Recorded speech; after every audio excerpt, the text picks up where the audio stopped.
5 விரல்களைப் போல ஒவ்வொரு குழந்தையும் ஒவ்வொரு திறன் படைத்தவர்கள் என்பதை மறந்து நாம் நீட்டுக்குள்ளும் ஜேஇக்குள்ளும் குழந்தைகளை போட்டு அடக்கி அவர்களினுடைய உயரத்தையும் அவர்களுடைய வளர்ச்சியையும் குறைத்து போட்டு விடுகிறோம்.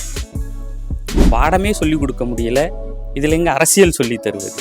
இன்றைக்கு பாடப்புத்தகங்கள் கவிக்கோ அவர்கள் சொல்வது போல குழந்தைகளை கிழித்து போட்டு கொண்டு இருக்கின்றன. பாடப்புத்தகங்களாகவே இல்லை. இந்தி எங்கள் வீட்டில் பேர் செம்மொழின்னு வச்சுருக்கோம், நான் அவன் ஹிந்தி படிக்கிறான். ஹிந்தி படிக்க வேணான்னு சொல்ல, ஹிந்தியை திணிக்க வேண்டான்னு சொல்கிறோம். படிக்கட்டும் அந்த குழந்தை. இந்த புலி போல சாதுவாக இருந்தால் என்ன? வழக்கமாக புலி தான் நம்ம கொடூரமான விலங்குன்னு சொல்லுவோம். புலி போல சாதுவாக இருந்தால் என்ன? யார் சொல்றா? புற்கள் சொல்லுது. ஏன்னா புற்களை பொறுத்த வரைக்கும் புலி சாதுவான விலங்கு, ஆடு கொடுமையான விலங்கு. ஏன்னா ஆடு தான் புலியை டிஸ்டர்ப் பண்ணுது, தொந்தரவு பண்ணுது, வெட்டுது, கடிக்குது, கொதறி போடுது. பால் பொங்குனா சொல்ல சொன்னேன்ல, அதுக்கு ஆன்சன் சொன்ன பதில் முருகேசனை குறிச்சுக்கிறங்க. 1 இல்லை 2 இல்லை 3 தடவை சொல்லிட்டேன், பொங்காதன்னு அது கேட்க மாட்டுது. குற்றம் என்பது வேறு, தவறு என்பது வேறு. தவறுங்களே தெரியாம நடக்கிறது. தவறு என்பது திருத்தப்பட வேண்டியது, குற்றம் என்பது தண்டிக்கப்பட வேண்டியது. அப்ப ரெண்டுக்குமான வித்தியாசம் என்ன அப்படிங்கிறத வார்த்தைகளால் வசியப்படுத்துவதில் மட்டுமல்ல, வார்த்தைக்கான அழகையும் செறிவையும் தருவதில் மகத்தான கவிஞர் கவிக்கோ அப்துல் ரஹ்மான் அவர் ஒரு கவிதை எழுதியிருப்பாரு. அவர் மறைந்து இன்னைக்கு 9 ஆண்டுகளாச்சு. அவரோட 89வது பிறந்த நாள் விழா கடந்த நவம்பர் 9ஆம் தேதி கடந்து போயிருக்கிறது. இன்னும் நூற்றாண்டுகளானாலும் கொண்டாடப்பட வேண்டிய ஒரு ஆளுமை அவர். முதலில் கிழிக்கப்பட்ட கவிதை இந்த சுதந்திரம் கவிதை. முதல்ல கிழிச்சிட்டாங்க. அந்த எனக்கு தெரிஞ்ச ஆசிரியர்கள் தான் கேட்டேன், எங்களை பாடம் நடத்த சொல்ல இப்ப கிழிக்க தான் சொல்லியிருக்கா என்று. ஆசிரியர்கள் பல பேர் வகுப்பறையில் உட்கார்ந்து அந்த கவிதையை கிழிச்சுக்கிட்டு இருந்த காட்சியை நான் பார்த்து தேர்ந்தெடுத்த 5 கவிதைகளை 1974ஆம் ஆண்டு வெளியான அவரது பால்வீதி என்கிற தொகுப்பில் போட்டிருப்பாரு. என்ன ஒரு சிக்கல் பண்ணிட்டாருன்னா ரகுமான் ஐயா, அதை ஹைக்கூ என்கிற பெயரில் போடாம தமிழ்ல நகரும் நதியில் நகராமல் உறங்குகிறது நிலா நிழல். எங்கள் வீட்டிலும் தொலைக்காட்சி பெட்டி இருக்கிறது. நாங்கள் புத்தகங்களை படித்துக் கொண்டிருப்போம், தொலைக்காட்சி பெட்டி எங்களை பார்த்து கொண்டிருக்கும். இந்த தேசத்தில் குழந்தைகள் இல்லாமல் போனால் புன்னகை இல்லாமல் போகும். இந்த தேசத்தில் குழந்தைகள் இல்லாமல் போனால் பூக்கள் இல்லாமல் போகும். இந்த தேசத்தில் குழந்தைகள் மட்டும் இல்லாமல் போனால் ரகசிய பூ அறிந்தவர் முத்தமிழின் முகவரியை அறிந்தவர். அந்த முகவரியாளருக்கு பாராட்டு முத்தங்கள் எப்பொழுதும் ஓய்வதில்லை என்றவர். மரணம் முற்றுப்புள்ளி அல்ல என்றவர். வெறும் மதிப்பெண்களை மட்டும் துரத்தும் உங்களின் பாட புத்தகங்கள் குழந்தைகளின் கல்வி கண்களை திறப்பதில்லை, மாறாக அவர்களின் ஊற்று கண்களை தூர்த்து விடுகிறது என்கிறார் கவிக்கோ ஏஆர் அவர்கள். பாக்குறவங்களோட நெஞ்ச உருக்குற அளவுக்கு பிஞ்சு கரங்கள் நஞ்சு போயிருச்சுங்க. பழபம் பிடிக்க வேண்டிய சின்னஞ்சிறு விரல்களில் ஸ்லேட்டு குச்சிகளை பிடிக்க வேண்டிய அந்த சின்னஞ்சிறு விரல்களில் தீக்குச்சிகள். பேசுறது நல்லதுதான், ஆனா இன்னைக்கு இருக்க குழந்தைகளை சமாளிக்கிறதா பெரிய விஷயமா இருக்குது. அவங்க படிச்சா மட்டும்தான் அவங்களுக்கு எல்லா விஷயமும் தெரியும். இன்னைக்கு பாருங்க, இன்னைக்கு குழந்தைகள் நம்ம கூட்டிட்டு வரணும்னு ரொம்ப ஆசைப்படுறோம். ஆனா அந்த குழந்தைகளுக்கு உடம்பு சரியில்லைன்னு சொல்லும் போது விட்டுட்டு வரக்கூடிய சூழ்நிலையாதான் இன்னைக்கு இருக்குது.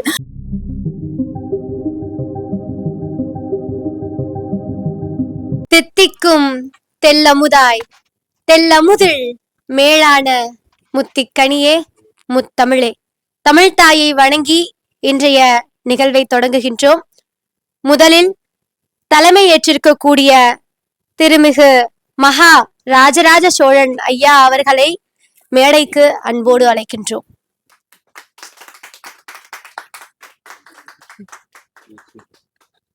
அடுத்ததாக விருது வழங்கி பாராட்டுரை வழங்கவிருக்கின்ற ஐயா கவிஞர் மு முருகேஷ் அவர்களை அன்போடு மேடைக்கு அழைக்கின்றோம்.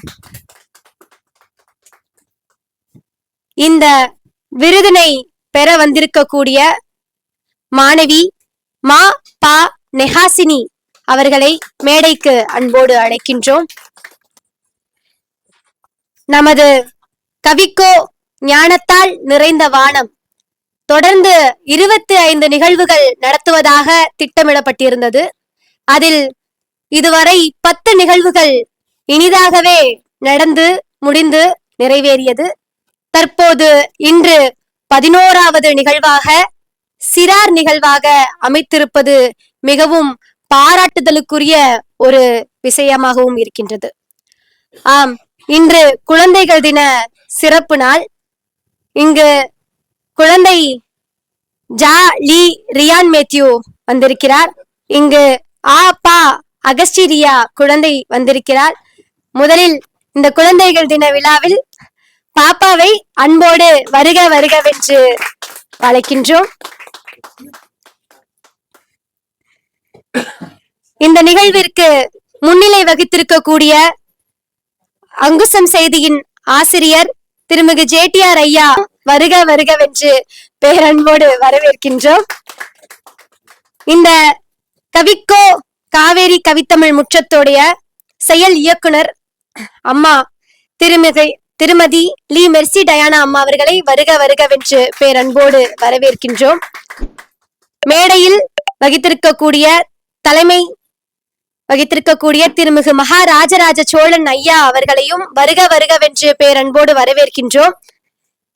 மாணவிக்கு விருது வழங்கி சிறப்பிக்கக்கூடிய 18 நூல்களுக்கு சொந்தக்காரராகிய பால சொந்தக்காரராகிய கவிஞர் மு முருகேஷ் ஐயா அவர்களை வருக வருகவென்று வரவேற்கின்றோம்.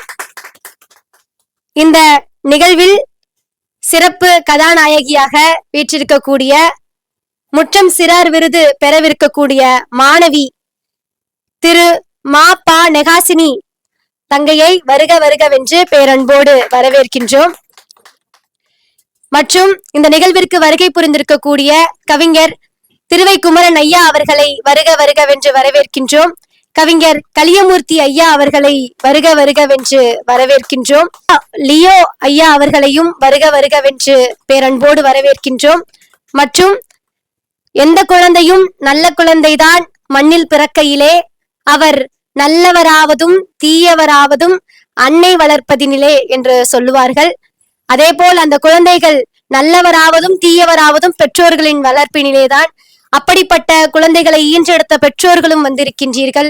அந்த பெற்றோர்களையும் வருக வருகவென்று பேரன்போடு வரவேற்கின்றோம். இந்த நிகழ்விற்கு வருகை புரிந்திருக்கின்ற அத்தனை சான்றோர்களும் நல்லுள்ளங்களையும் வருக வருகவென்று வரவேற்று இந்த நிகழ்விற்கு தலைமை உரை ஆற்றவிருக்கின்ற குழந்தைகளுக்கான தமிழ் பயிற்றுனர் மற்றும் செம்மொழி தமிழ் கூடத்தின் இயக்குனர் ஐயா அவர்களை தற்போது தலைமையுரையாற்ற அழைக்கின்றோம். அனைவருக்கும் மாலை நேர வணக்கத்தினை தெரிவித்துக் கொள்கிறேன். கவிக்கோ ஞானத்தால் நிறைந்த வானம் நிகழ்ச்சிக்கு வருகை தந்திருக்கின்ற உங்கள் அனைவரையும் வணங்கி மகிழ்வதில் பெருமகிழ்ச்சி அடைகிறேன். இந்த நிகழ்ச்சியை ஏற்பாடு செய்து நடத்தி கொண்டிருக்கிற காவிரி கவித்தமிழ் முற்றம் செயல் இயக்குனர் திருமதி லீ மெர்சி டயானா அவர்களுக்கும், இந்த விழாவின் விருது வழங்கி விருதாளரை பாராட்டி விருது வழங்குவதற்கு வருகை தந்திருக்கின்ற பால சாகித்ய அகாதமி விருதாளர் அண்ணன் கவிஞர் மு முருகேஷ் அவர்களையும் வணங்கி மகிழ்கிறேன். இந்த விழாவிற்கு விருது பெற்று சிறப்பு செய்வதற்கு வந்திருக்கின்ற திருமதி மாப்பா நெகாசினி சகோதரி அவர்களையும் வருக வருக என வரவேற்கிறேன். குழந்தைகள் நிகழ்வாக இருக்கிறதுனால நம்மை சிறப்பு செய்வதற்கு வந்திருக்கின்ற அகஸ்டி ரியா அவர்களையும் வருக வருக என வரவேற்று வணங்குகிறேன். தலைமையுரை அப்படின்னு சொன்னப்ப நான் ஐயாட்ட கேட்டேன் நான் என்ன பேசணும் அப்படின்ட்டு. ஐயா சொன்னாங்க, கவிக்கோ காவிரி கவித்தமிழ் முற்றம் ஒருங்கிணைச்சு நடத்துறதுனால கவிக்கோ ஞானத்தால் நிறைந்த வானம் அப்படின்றதுனால நீங்கள் கவிக்கோ செய்தியை ஒட்டி குழந்தைகள் பற்றி உங்களுடைய உரை இருந்தால் நல்லா இருக்கும் அப்படின்னு சொன்னாங்க. குழந்தைகள் அழகானவர்கள். அவர்களை நாம் தாம் நமக்கு ஏற்ற வண்ணங்களை பூசி அவர்களை நாம் வேறொரு உருவமாக மாற்றி நமக்கு பிடித்தவர்களாக மாற்றி வைத்துக் கொள்கிறோம். குழந்தைகள் அவர்களாக வாழ்வதற்கும் வளர்வதற்குமான இடத்தை நாம் பெற்றோராக இருந்து தட்டி பறித்து விடுகிறோம். நாம் என்ன நினைக்கிறோம் என்றால் எல்லா குழந்தைகளும் ஒரே அளவு உயரம் வளர வேண்டும் என்று கற்பனை செய்து கொள்கிறோம். 5 விரல்களைப் போல ஒவ்வொரு குழந்தையும் ஒவ்வொரு திறன் படைத்தவர்கள் என்பதை மறந்து நாம் நீட்டுக்குள்ளும் ஜேஇக்குள்ளும் குழந்தைகளை போட்டு அடக்கி அவர்களினுடைய உயரத்தையும் அவர்களுடைய வளர்ச்சியையும் குறைத்து போட்டு விடுகிறோம். ஒரு பட்டத்தை போல பட்டம் வானத்தின் உயரத்தை எட்டி பிடிக்க பறக்கிற பட்டத்தை நூல் கொண்டு அதை இழுத்து நம் வழிக்கு மாற்றுவதை போல குழந்தையினுடைய உயரத்தை நாம் தட்டி பறித்து விடுகிறோம். குழந்தைகளை அவர்களாகவே வளரவிட வேண்டும், வாழவிட வேண்டும். கவிக்கோ ஒரு கவிதையில் மிக அழகாக சொல்வார், புத்தகங்களே குழந்தைகளை கிழித்து விடாதீர்கள், சமத்தாக இருங்கள் என்று சொல்வார். இந்த ஒரு கவிதை போரும்.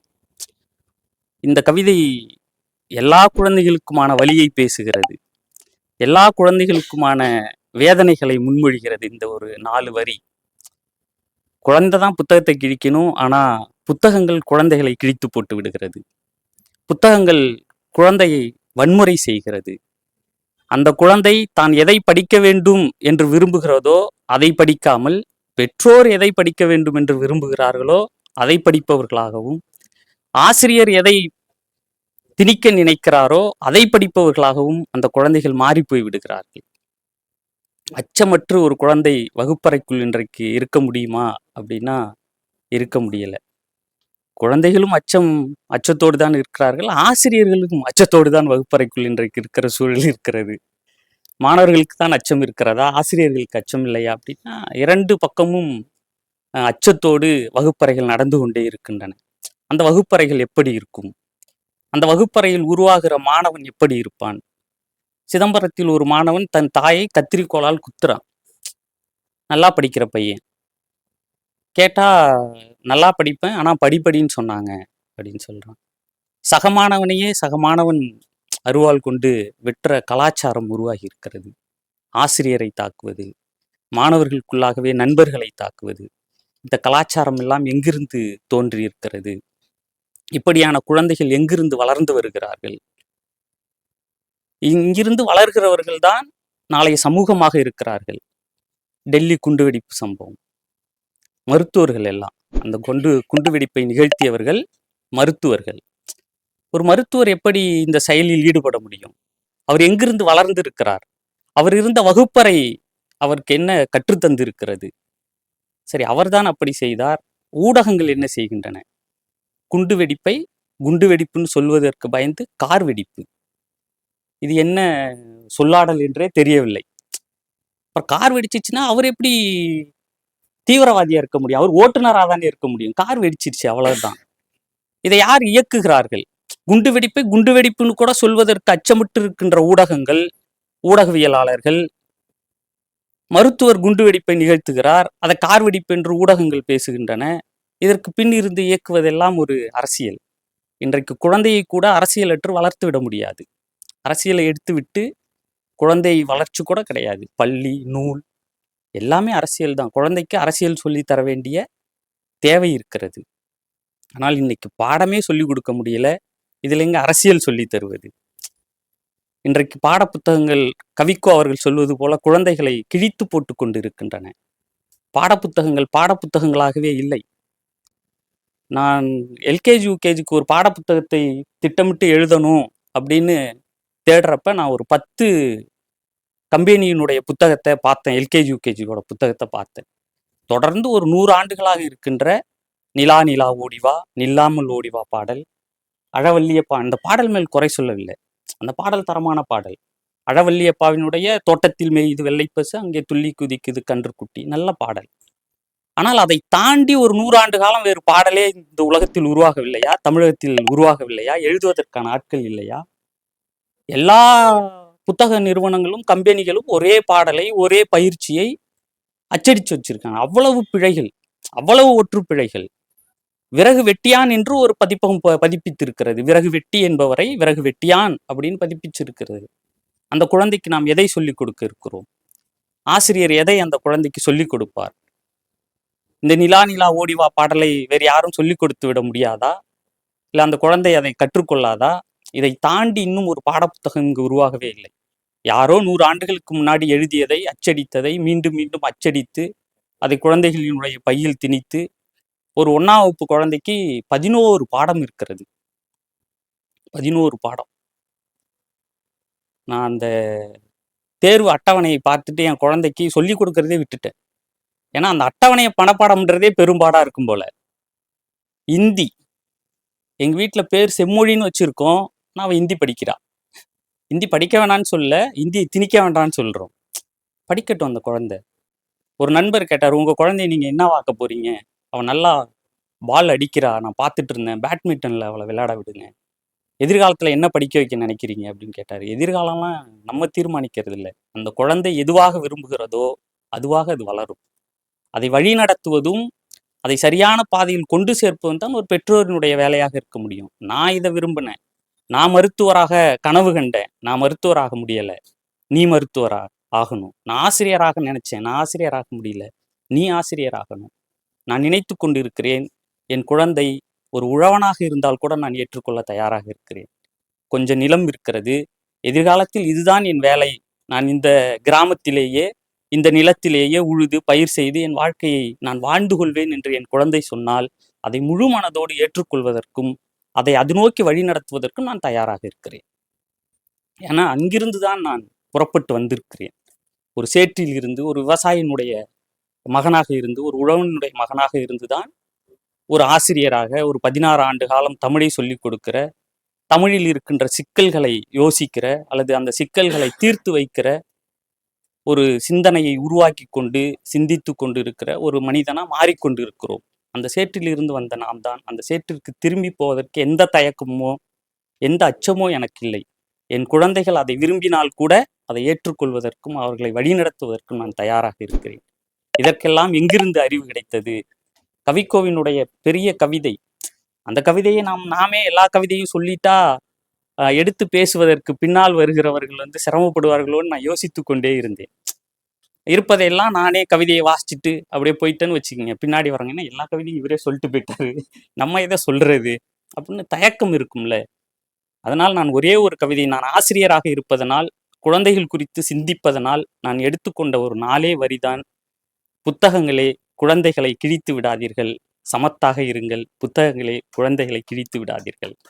அந்த வரிகளை மட்டும் எடுத்துக்கொண்டு குழந்தைகளை எப்படி வழி நடத்த வேண்டும், இந்த சமூகத்திற்கான மனிதர்களாக அவர்கள் உருவாகுவார்கள், நீங்கள் வழி மட்டும் நடத்துங்கள். அவர்களை திணித்து ஒரு புதிய உருவத்தை அவர்களுக்கு தந்துவிட நாம் ஒருபொழுதும் முனைய வேண்டாம்.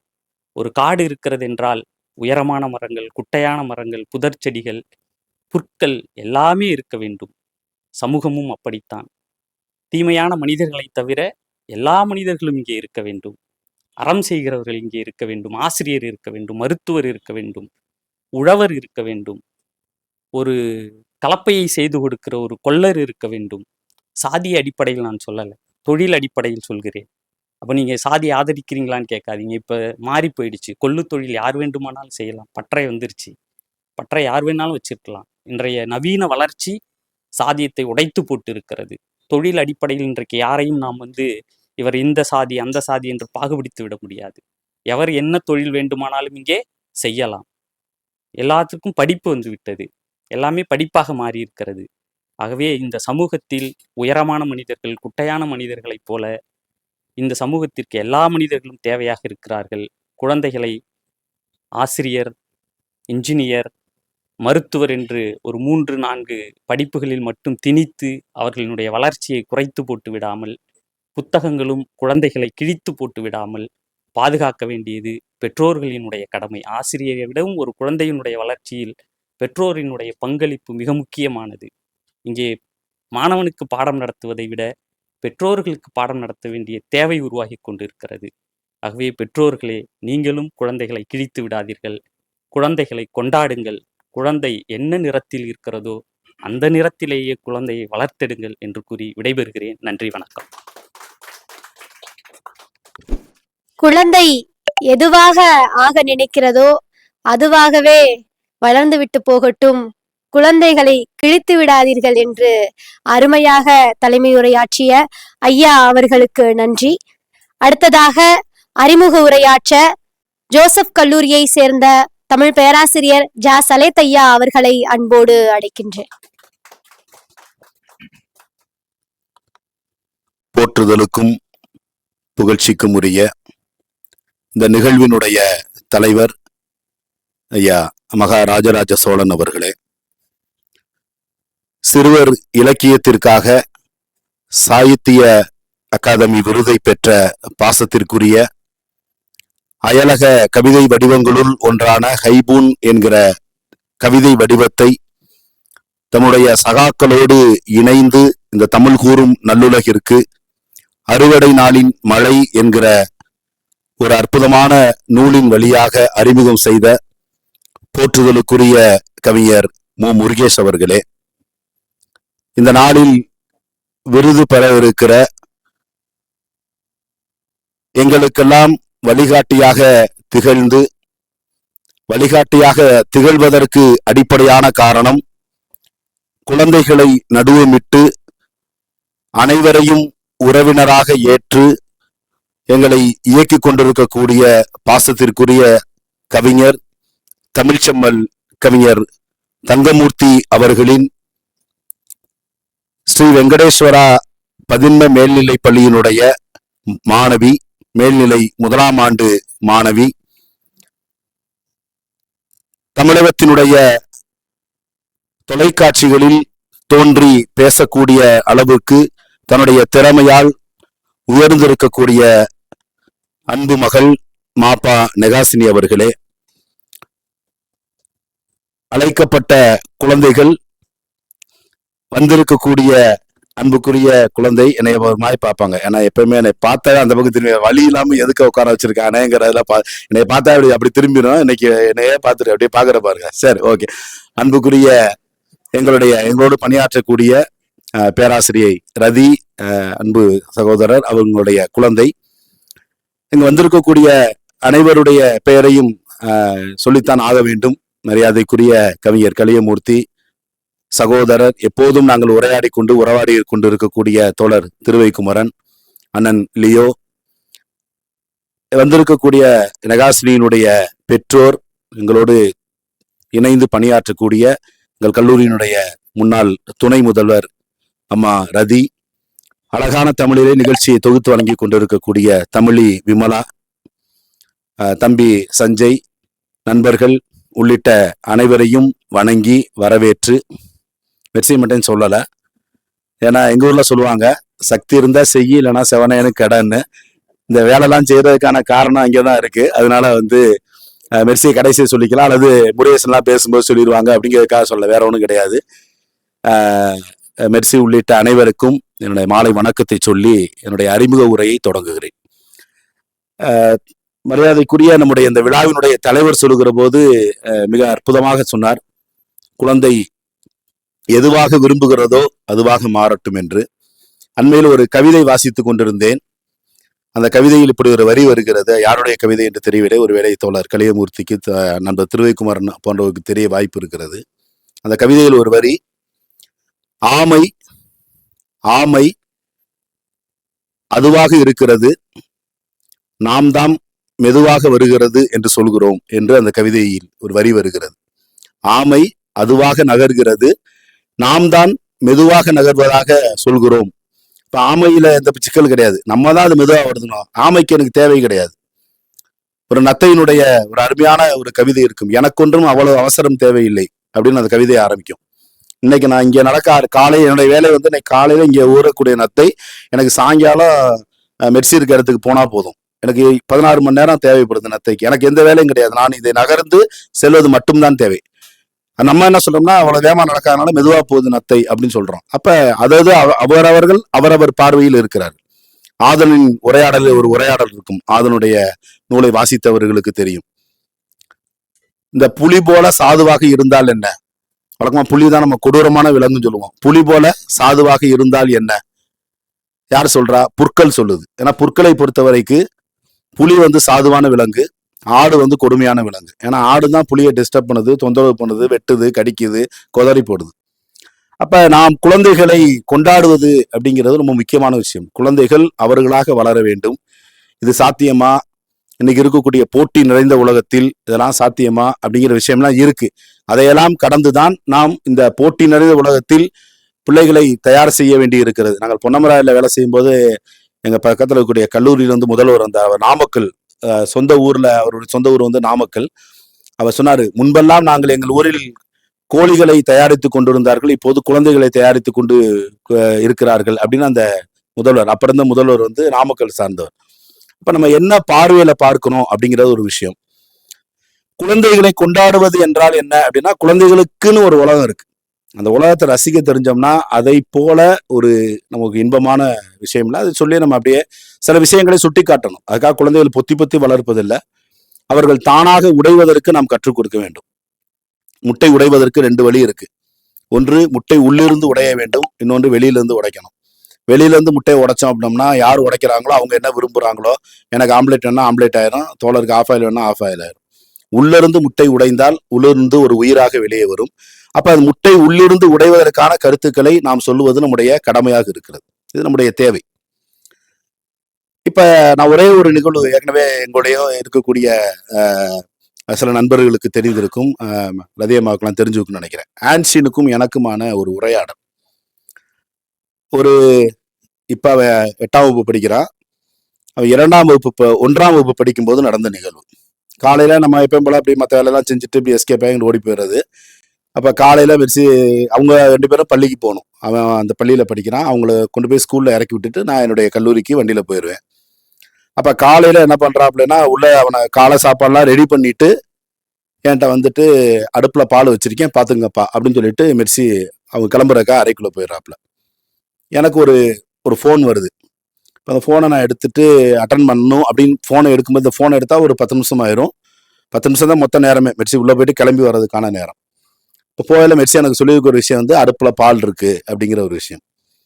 அப்ப நான் இதெல்லாம் கடகடன்னு யோசிச்சுட்டு அந்த ஃபோனை எடுக்கிறதுக்கு முன்னால ஆன்சின் நல்லா கிளே அழகா செய்வான். அவனை தூக்கிட்டு அந்த இண்டக்ஷன் ஸ்டவ்ல அடுப்பு பக்கத்துல அடுப்பு மேல பால் வச்சு காஞ்சிக்கிட்டு இருக்கு. இந்த பக்கம் கேஸ் ஸ்டவ் இருக்கும், இந்த பக்கம் இண்டக்ஷன் இருக்கும், இடையில ஒரு கேப் இருக்கு. அந்த கேப்ல தூக்கி அவனை உட்கார வச்சுட்டு 2 கிளே எடுத்து கையில போட்டுட்டு, ஆன்சின் அப்படி கிளே கொடுத்தா அவன் செய்ய ஆரம்பிச்சிடான். ஆன்சின் பால் பொங்குனா சொல்லுடா அப்படின்னு சொல்லிட்டு நான் வந்து ஃபோன் மிஸ்டு கால் ஆயிடுச்சு, திரும்ப கூப்பிட்டு பேசிக்கிட்டு இருக்கேன். ஃபோனில் நான் பேசிட்டேன். ஒரு 5 நிமிஷம் 7 நிமிஷம் 10 நிமிஷம் தாண்டிடுச்சு அந்த ஃபோன் பேசுறது. அது அண்ணன் நக்கீரன் கோபால் அவருடைய பிறந்த நாள். காலையில் கூப்பிட்டேன், அவர் எடுக்கல. திரும்ப அண்ணன் கூப்பிடுறாரு. அப்போ நான் எடுக்காம திருப்பி கட் பண்ணிட்டு நம்ம தானே பிறந்த நாள் வாழ்த்து சொல்லணும்னு சொல்லிட்டு நான் திரும்ப பேசுகிறேன். அப்போ அண்ணன்ட்ட பேசி அவரை கொஞ்சம் 10 நிமிஷம் பேசுகிறாங்க. பேசி முடிச்சுட்டு ஃபோனை கட் பண்ணும்போது தான் எனக்கு ஞாபகம் வருது, அடுப்பில் பால் இருக்குது, பால் பக்கத்தில் ஆன்சின் இருக்கான், நேரம் பால் பொங்கி இருக்கும், இவன் அதை கவனிக்காம அவட விளாண்டுட்டு இருக்கான் அப்படின்னு சொல்லிட்டு நான் ஃபோனை வச்சுட்டு நேராக கிச்சனுக்கு போய் இப்படி பார்க்குறேன். இண்டக்ஷன் ஸ்டவ் மேலே பால் வந்து பொங்கி அந்த இண்டக்ஷன் ஸ்டவ்ல விழுந்தோடனே அது இண்டக்ஷன் ஆஃப் ஆயிரும். அந்த இண்டக்ஷனு அது லைட் அப்படியே இண்டிகேஷன் காட்டிக்கிட்டு உட்காந்துருக்கு. இவன் பக்கத்தில் ரொம்ப சீரியஸாக கிளே செஞ்சுக்கிட்டு இருக்கான். இப்போ நான் மேலே கோவப்பட்டு கேட்குறேன், டே உனக்கு அறிவு இருக்காடா, அவன்கிட்ட என்னடா சொல்லிட்டு போனேன், 1ஆம் கிளாஸ் பையன், உனக்கு அறிவு இருக்கா ஆன்சி, அவன்கிட்ட என்னடா சொன்னேன், என்னப்பா சொன்னார், பால் பொங்குனா சொல்ல சொன்னேன்ல. அதுக்கு ஆன்சின் சொன்ன பதில், முருகேசனை குறிச்சுக்கிறங்க, 1 இல்லை 2 இல்லை 3 தடவை சொல்லிட்டேன் பொங்காதன்னு அது கேட்க மாட்டேது. நான் சொல்றது ஏன்ட்ட. இப்ப பிரச்சனை வந்து ஏன்ட்ட தான் இருக்கு. பால் பொங்குனா அப்பாட்ட சொல்லுன்னு சொன்னா அவன் என்னை கூப்பிட்டு சொல்லியிருப்பான். நான் பால் பொங்குனா சொல்லுன்னு சொன்னேன், அது பொங்குற பால்ட்ட பொங்காத அப்படின்னு 3 தடவை சொன்னப்பா கேட்க மாட்டேது, பொங்கிட்டே இருக்குப்பா அப்படின்னா. இதுதான் குழந்தை. இப்ப இந்த குழந்தைய 8ஆம் கிளாஸ்ல செய்ய மாட்டான். அவன் 1ஆம் கிளாஸ் செய்யும்போது அந்த குழந்தையை நாம் 1ஆம் கிளாஸ் அந்த குழந்தையை அடிக்கிறது. தண்டித்தல் என்பது வேறு, திருத்துதல் என்பது வேறு. குற்றம் என்பது வேறு. நம்ம நண்பர்கள் முருகேசனை போன்றதெல்லாம் சொல்லுவாங்க, குற்றம் என்பது வேறு, தவறு என்பது வேறு. தவறுங்களே தெரியாம நடக்கிறது. தவறு என்பது திருத்தப்பட வேண்டியது, குற்றம் என்பது தண்டிக்கப்பட வேண்டியது. அப்ப 2க்குமான வித்தியாசம் என்ன அப்படிங்கிறத நாம் அனுபவத்தை இன்னைக்கு காலையில பள்ளியில அற்புதமா இருந்துச்சு. அவரு உலகம் ஃபுல்லா கூப்பிடுறாங்க, பிரான்ஸ்ல கூப்பிடுறாங்க, சிங்கப்பூர்ல கூப்பிடுறாங்க, தங்கமூர்த்தி அண்ணா அவரு பின்னை வர முடியாதுங்கிற நாங்க பேசிட்டு இருக்கும்போதே ஒரு ஹோட்டல்ல நீங்க வீட்டுக்கு சாப்பிட கூப்பிட்டாங்க. இல்ல இந்த நண்பர்கள்லாம் வந்திருக்காங்க, முருகேஷ் வந்திருக்காரு, சலயத் வந்திருக்காரு, நான் பழனி மிஸ்ல சாப்பாடு கொடுத்துறேன், நாங்க 10 பேரை கூட்டு சாப்பிட உட்கார்றாரு. கவிதை பித்தன் எம்எல்ஏ அங்கே வராரு, பள்ளி நீங்க இல்லையாமா அப்படின்னு அவர் பார்க்க வர்றாரு. அங்கே அந்த நேரத்தில் பார்க்கற சேலத்துல வந்து இன்னொரு நண்பர், அவரு பேர் மறந்துட்டேன், அவரு கலையரசன், அவர் பெரிய விழா வச்சிருக்காரு. அப்படி அவரை பல பேர் அவர் போய் அந்த மூலையில பிள்ளைகளோட பிள்ளைகளா உட்காந்துக்கிட்டு, பிள்ளைங்க தலைமை இருக்குதுங்க, சின்ன பிள்ளைங்க 8ஆம் வகுப்புல 9ஆம் வகுப்புல 6ஆம் வகுப்பு பிள்ளை தலைமை ஏற்று அவங்களே புத்தகத்தை வெளியிட்டு, முருகேசன் சாகித்ய அகாடமி விருதாளர், இவருடைய புத்தகத்தை அந்த பிள்ளை விமர்சனம் பண்ணுதுங்க. அப்ப இதை போல நாம் வளர்க்கிற போது பிள்ளைகள் நிச்சயமாக ஒரு உயரமான இடத்திற்கு வருவார்கள் அப்படிங்கிற நம்பிக்கை இருக்கு. இந்த காவிரி கவித்தமிழ் முற்றத்தினுடைய விருது இது 2ஆம் ஆண்டு விருது. போன்ற கடந்த ஆண்டு வந்து யாழினிக்கு கொடுத்தோம். ரொம்ப யதார்த்தமா முடிவு எடுத்து டக்குன்னு யாருக்கு கொடுக்கலாம் அப்படின்ட்டு யாழினிக்கு கொடுத்தோம், அவங்க புத்தகம் வெளியிட்டு இருந்தனால. இப்ப திட்டமிட்டு இந்த ஆண்டு யாருக்கு கொடுக்கலாம் அப்படின்னு பேசும்போது நாம் வந்து யாராவது ஒரு பேச்சாளருக்கு கொடுப்போம் அல்லது யாராவது ஒரு ஆள் கொடுப்போம் அப்படின்னு யோசிக்கும் போது நாங்கள் வெங்கடேஸ்வரா பள்ளியில நிறைய ஸ்டார்ஸ் எல்லாமே பேச்சாளர், எழுத்தாளர், சங்கரா டிவி அது இது நிறைய செஞ்சுட்டே இருந்தாங்க. ஒரு குட்டி பையனை கால நான் பேசிக்கிட்டு இருந்தேன். ஒரு சின்ன பையன் பாப்பா மாதிரி தான் இருந்தான். அவன் உட்காந்தாலும் ஒரே கைட்டு இருக்கான், எதிர்த்தாலும் ஒரே கைட்டு இருக்கு. இந்த கைட்டு இருக்கேன், எதிர்த்து அதே கைட்டு இருக்கேன். அவன் ஒரு 2 படம் நடிச்சிருக்காங்கிறாங்க. ஏன்னா ஒண்ணுமே புரிய மாட்டேது. என் உண்மையிலே நாங்க இங்கதான் இருக்கமான்னு தெரியல. இவ்வளவுதான் இருந்தான் பையன். அவர் படம் நடிச்சிருக்கான், அதுக்கு அவார்டு வாங்கியிருக்காங்கிறாங்க. அப்ப இது மாதிரி யாராவது குழந்தைகள் கூப்பிடும் அப்படின்னு பேசும்போது நாங்கள் இந்த கவிக்கோ நிகழ்வு நடத்திக்கிட்டே இருக்கோம். அப்ப எல்லாத்தையும் ஒரு கம்பைன் பண்ணி நடத்துவோம். அங்குசம் அலுவலகத்தை நடத்தலாம், நண்பர்களை வர சொல்லலாம், இப்படிலாம் திட்டமிடும் போது அப்ப எல்லாமே ஒன்னா கம்பைன் ஆகும்போது என்ன சொன்னாரு, நெகாசினிக்கு அப்படின்னு சொல்லி அவங்க பரிந்துரை செஞ்சாங்க. நாங்க ஒரு பேரு கேட்டோன்னே நெகாசினி அப்படிங்கிற பேரை என்ன சொன்னாங்க. ஏன்னா எனக்கு நெகாசினி பேசி நான் பார்த்ததில்லை, பேரு கேள்விப்பட்டிருக்கேன். நான் உங்க பள்ளியை பற்றி கற்று எழுதின போது இதே அங்குசத்துல ஒரு பக்கம் வெளியிட்டோம். அந்த ஆர்டிக்கல், அந்த புக் இருந்தா கொடுக்கலாம் சஞ்சய். நம்ம தங்கமுத்தனை ஸ்கூல்ல போய் வெங்கடேஸ்வரா பள்ளி இது கொடுத்தோம்னா அது இஷ்யூ இருந்தா கொடுங்க. அப்ப நம்ம பார்த்தோன்னே அதுல உடனடியாக நான் நெகாசினி பேரை 2-3 இடத்துல பயன்படுத்தியிருக்கேன் பள்ளியை பற்றி. அப்ப அதை சரி உடனே சரிங்கண்ணே அப்படின்னு சொல்லிட்டு நாம் அப்பா நம்பர் கிடைச்சிச்சு. காசாவேல் கண்ணன் சாரை தொடர்பு கொண்டோம். அப்புறம் அவங்கள வர சொல்லிட்டோம். அப்ப கவிக்கோ எங்களுக்கு மாணவர் அப்படிங்கிற தலைப்புல பேசட்டும், சிறார்களுக்கு மாணவர் அப்படிங்கிற எல்லாமே ஞானம், அவர் இதை பேசினார், அதை பேசினார், இப்படிதான் பேசிக்கிட்டே இருக்காங்க, குழந்தைகளுக்கு மாணவர் அப்படிங்கிற தலைப்புல பேசுவோம்னு சொல்லிட்டு நான் பேராசிரியர் திமு அப்துல் காதரை சந்திக்கிற போது போன்ல சொன்னேன். அப்புறம் வாணியம்பாடி 9/10 கவிக்கோ பிறந்தநாள் விழாவில் நான் இங்கே இருக்கும்போது அவர் சொல்லும்போது, நாங்கள் இப்படி சிந்திக்கவே இல்லை, நீங்க இப்படி சிந்திச்சிருக்கீங்க தம்பி, ரொம்ப அருமையான விஷயம் அப்படின்னு சொல்லிட்டு அவர் மேலேயே அண்ணன் அறிவுமதி, பேராசிரியர் செந்தனை கௌதமன், மற்ற நண்பர்கள்லாம் இருக்கும்போது நிறைய தடவை அவர் அதை பதிவு பண்ணிக்கிட்டே இருந்தாரு. கவிக்கோ சிறார்களுக்கு மாணவர்னு ஒரு தலைப்பை தேர்ந்தெடுத்து அந்த தலைப்புல தம்பி 14ஆம் தேதி ஒரு நிகழ்வு நடத்துறாங்க, குழந்தைகள் பேசுறாங்க குழந்தைகள் அரங்கத்துல அப்படின்னு சொன்னாங்க. அப்ப அது மாதிரியான ஒரு நிகழ்வுல தான் நாங்க இப்ப நெகாசினியை தெரிவு செய்தோம். நெகாசினிக்கு நிறைய வாழ்நாளில் நீங்கள் இன்னும் உயரமான விருதுகள்லாம் பெற வேண்டும். இந்த விருதை பொறுத்த வரைக்கும் ஒரு சான்றிதழ், ஒரு நினைவு பரிசு, ஒரு முருகேசனும் நம்ம ராஜராஜ சோழன் சாரும் கையொப்பம் போட்ட ஒரு புத்தகம், ஒரு பொன்னாடை. ஆனால் இது உங்களுக்கு இந்த பரிசை தயவு செஞ்சு நீங்கள் முகம் பார்க்கக்கூடிய கண்ணாடியில் ஒரு நாளும் பள்ளிக்கு கிளம்பக்கூடிய, உங்க வீட்டிலிருந்து கிளம்பி வெளியில போகும்போது பார்க்கக்கூடிய அந்த கண்ணாடிக்கு மேல இந்த போட்டோவை மாட்டி வச்சிருங்க. இதனால என்ன அப்படின்னா, உங்களுக்கு இது ஒரு நினைவூட்டல். நவம்பர் 14, 2025 ஆண்டு நவம்பர் 14ஆம் நாள் திருச்சிராப்பள்ளியில் கவிஞர் கலியமூர்த்தியும், கவிஞர் மு முருகேசும், கவிஞர் திருவைக்குமரனும், தோழர் ராஜராஜ சோழனும், அண்ணன் லியோ அவர்களும், அம்மா மெர்சி அவர்களும், பேராசிரியர்களும் அங்குசம் அரங்கில் உங்களுக்காக ஒரு விழாவை ஏற்பாடு செய்து அந்த விழாவில் உங்களுக்கு ஒரு விருது வழங்கி இருக்கிறார்கள். உங்களுக்கென்று ஒரு சமூக பொறுப்பு இருக்கிறது என்பதை நினைவூட்டுவதற்காகத்தான் இந்த விருது உங்களுக்கு கொடுக்கிறோம். விருது என்பது எப்பயுமே நம்மளை ரொம்ப சுருக்கிடக்கூடாது. ஒரு விரிவடைந்த வானத்தில் நீங்கள் பறக்க வேண்டும்.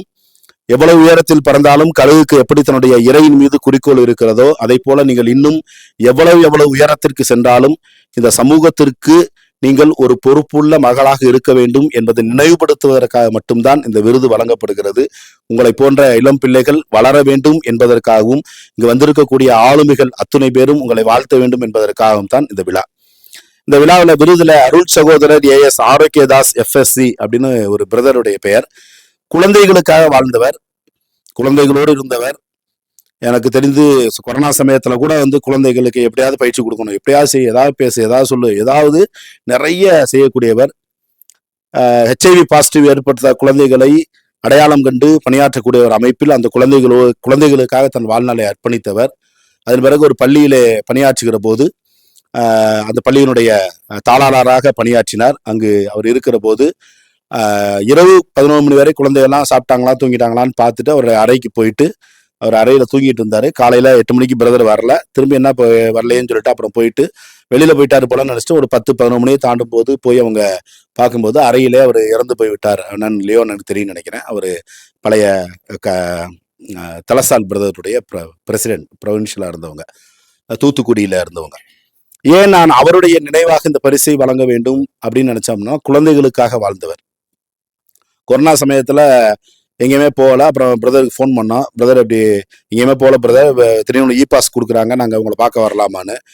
இங்கேயும் நாங்கள் நிறைய குழந்தைகளுக்குனால யாரையும் அலோவ் பண்ணல, ஆனால் நீங்கள் தாராளமாக வரலாம் செலவு வாங்க அப்படின்னு சொன்னாங்க. ஏன்னா அந்த கொரோனா லீவ்ல நாங்கள் குழந்தைகளுக்காக நிறைய வேலை செஞ்சோம். வத்தலகுண்டு வைக்கி எங்களுடைய எக்ஸல் வண்டியில் நானும் மெர்சி தம்பிலாம் போயிட்டு அவர் ஒரு ஒரு சபையினுடைய தலைவர், நிறைய பொறுப்புல இருக்கக்கூடியவர். அவர் பார்த்தாவே சென்ட் ஜோசப் காலேஜில் இருக்கக்கூடிய ரெக்டர் மாதிரி ஒரு பெரிய பொறுப்புல இருக்கக்கூடியவர். அத்தனை அந்த சபையினுடைய அத்தனை பொறுப்புக்கும் ப்ரொவின்ஷியலாக இருக்கக்கூடியவர். அவர் போயிட்டு எங்கெல்லாம் பார்த்து பேசிட்டு சாப்பிட்டுட்டு நீங்க அந்த அறையை உங்களுக்கு கொடுத்துருங்க, இப்போ ரெஸ்ட் எடுங்க அப்படின்னு சொன்னாரு. போகும்போது உனக்கு என்னடா வேணும் அப்படின்னு ஆன்சின்ட்ட கேட்குறாரு. இவன் உடனே வந்து கிளே வேணும் பிரதர் அப்படின்னு கேட்குறான். இவன் நல்லா கிளே செய்வான், அப்போ இன்னும் அதிகமாக செஞ்சுக்கிட்டு இருந்தான். கிளே வேணுங்கிறான். கிளேயா அப்படின்னு நான் சொன்னேன், பிரதர் உடனே மெசேஜ் வந்துச்சு, இல்லை வேணாம் பிரதர், வேணாம் பிரதர், கிளே கேட்பான் பிரதர். இப்போ எங்கே ஏன்னா கடையெல்லாம் மூடி இருக்கு, அப்போதான் பாஸ் போட்டு அந்த வண்டி மட்டும் நாங்கள் அப்படி இப்படி பாட்டி போயிட்டோம். பிரதர் வேணாம் பிரதர், இல்லை எல்லா கடையும் பூட்டி இருக்கு, கிளே நான் எங்கே வாங்குறேன்னு தெரியலையே அப்படின்னாரு. பிரதர் ஒன்றும் வேணாம் பிரதர், விட்டுருங்க பிரதர். சரி ஓகேடா, கடையில் இல்லடா, நீங்கள் போய் ரெஸ்ட் எடுங்க, நீங்கள் ரெஸ்ட் எடுங்க, 4 மணிக்கு டீ சாப்பிடும்போது பார்ப்போம் அப்படின்னு சொல்லிட்டு அவர் அறைக்கு போயிட்டாரு. நாங்கள் எங்கள் அறைக்கு வந்துட்டோம். மதியம் ஒரு 1/2 மணி நேரம் 1 மணி நேரம் திருப்பி வெளில வந்து சத்தம் கேட்குது. சலோ அப்படின்னு வெளியில வந்து ஒரு சத்தம் கேட்குது, பிரதர் சத்தம். நான் உனக்கு அதை வந்து பிரதர் அப்படின்னு வெளியே போறேன். கையில ஃபுல்லா சகதி. ஒரு இவன்ட்ட பிளே கிடைக்காதுன்னு தெரியும், கடையெல்லாம் பூட்டி இருக்கு. அங்கே வேலை செய்யக்கூடிய ஒருத்தர் கூட்டிட்டு வண்டி எடுத்துக்கிட்டு பக்கத்துல போய் அந்த கண்மாயில போய் களிமண்ணை உருட்டி, ஒரு பிரதர் நல்லா ஒரு ப்ரொவின்சியல் கிறிஸ்தவர்களுக்கு எல்லாத்தையும் ப்ரொவின்சியல்னா என்னன்னா அத்தனை கல்லூரி பள்ளிகளுக்கு அதிபர் அவர். இந்த கிளே ஒரு இதை உருட்டிக்கிட்டு கையில கொண்டு வந்து இவன்ட்ட கொடுக்குறாரு ஆன்சின்ட்டாரு. இதுதாண்டா நாங்க செஞ்சு, இதாண்டா எங்க கிளே, இதாண்டா நாங்க ஆடு மாடு கோழிலாம் கோயிலாம் இதெல்லாம் கட்டினோம், இதை செய்யடா கிளேலாம், இதுதான் எங்க கிளே அப்படின்னு சொல்லிட்டு, இதுதான் ஒரிஜினல் கிளே, அதெல்லாம் டூப்ளிகேட் அப்படின்னு சொல்லி கையில கொடுத்துட்டு கையில சகதியோட போறாரு. ரூமுக்கு போறாரு. அவன் கையில ஒரு பிளாஸ்டிக் பையில அந்த சகதியை கையில வச்சிருக்காரு. அந்த எடுத்த சகதி ஏன் பிரதர் அப்படின்னா அவன் விருப்பப்படுறான்ல அப்படின்னு. இதுதான் குழந்தைகளை நேசிக்கக்கூடிய உள்ளம். இந்த உள்ளத்திற்காகத்தான் அவர் நினைவாக நாங்கள் ஆண்டுதோறும் இது போல நிறைய நிகழ்வு இருக்கு. நான் கடந்த ஆண்டும் இதே நிகழ்வை பதிவு செய்தேன். அது மாதிரியான விஷயங்களுக்காகத்தான் அருள் சகோதரர் தாஸ் அவருடைய ஆரோக்கியதாஸ் அவருடைய நினைவாக முற்றம் சிறார் விருது வழங்கப்படுகிறது. இப்போது முற்றம் சிறார் விருது வழங்குகிற ஒரு முக்கியமான தருணம். காவிரி கவித்தமிழ் முற்றத்தினுடைய செயல் இயக்குனர் மெர்சி டயனா அவர்கள் பொன்னாடை அணிவிக்க, நம்முடைய பாலசாகித்ய அகாடமி விருதாளர் அண்ணன் முருகேஷ் அவர்கள் அதற்கான விருதை வழங்க, இந்த விழாவினுடைய தலைவர் அவர்கள் அதற்கான சான்றிதழை வழங்குமாறு அன்போடு கேட்டுக்கொள்கிறோம்.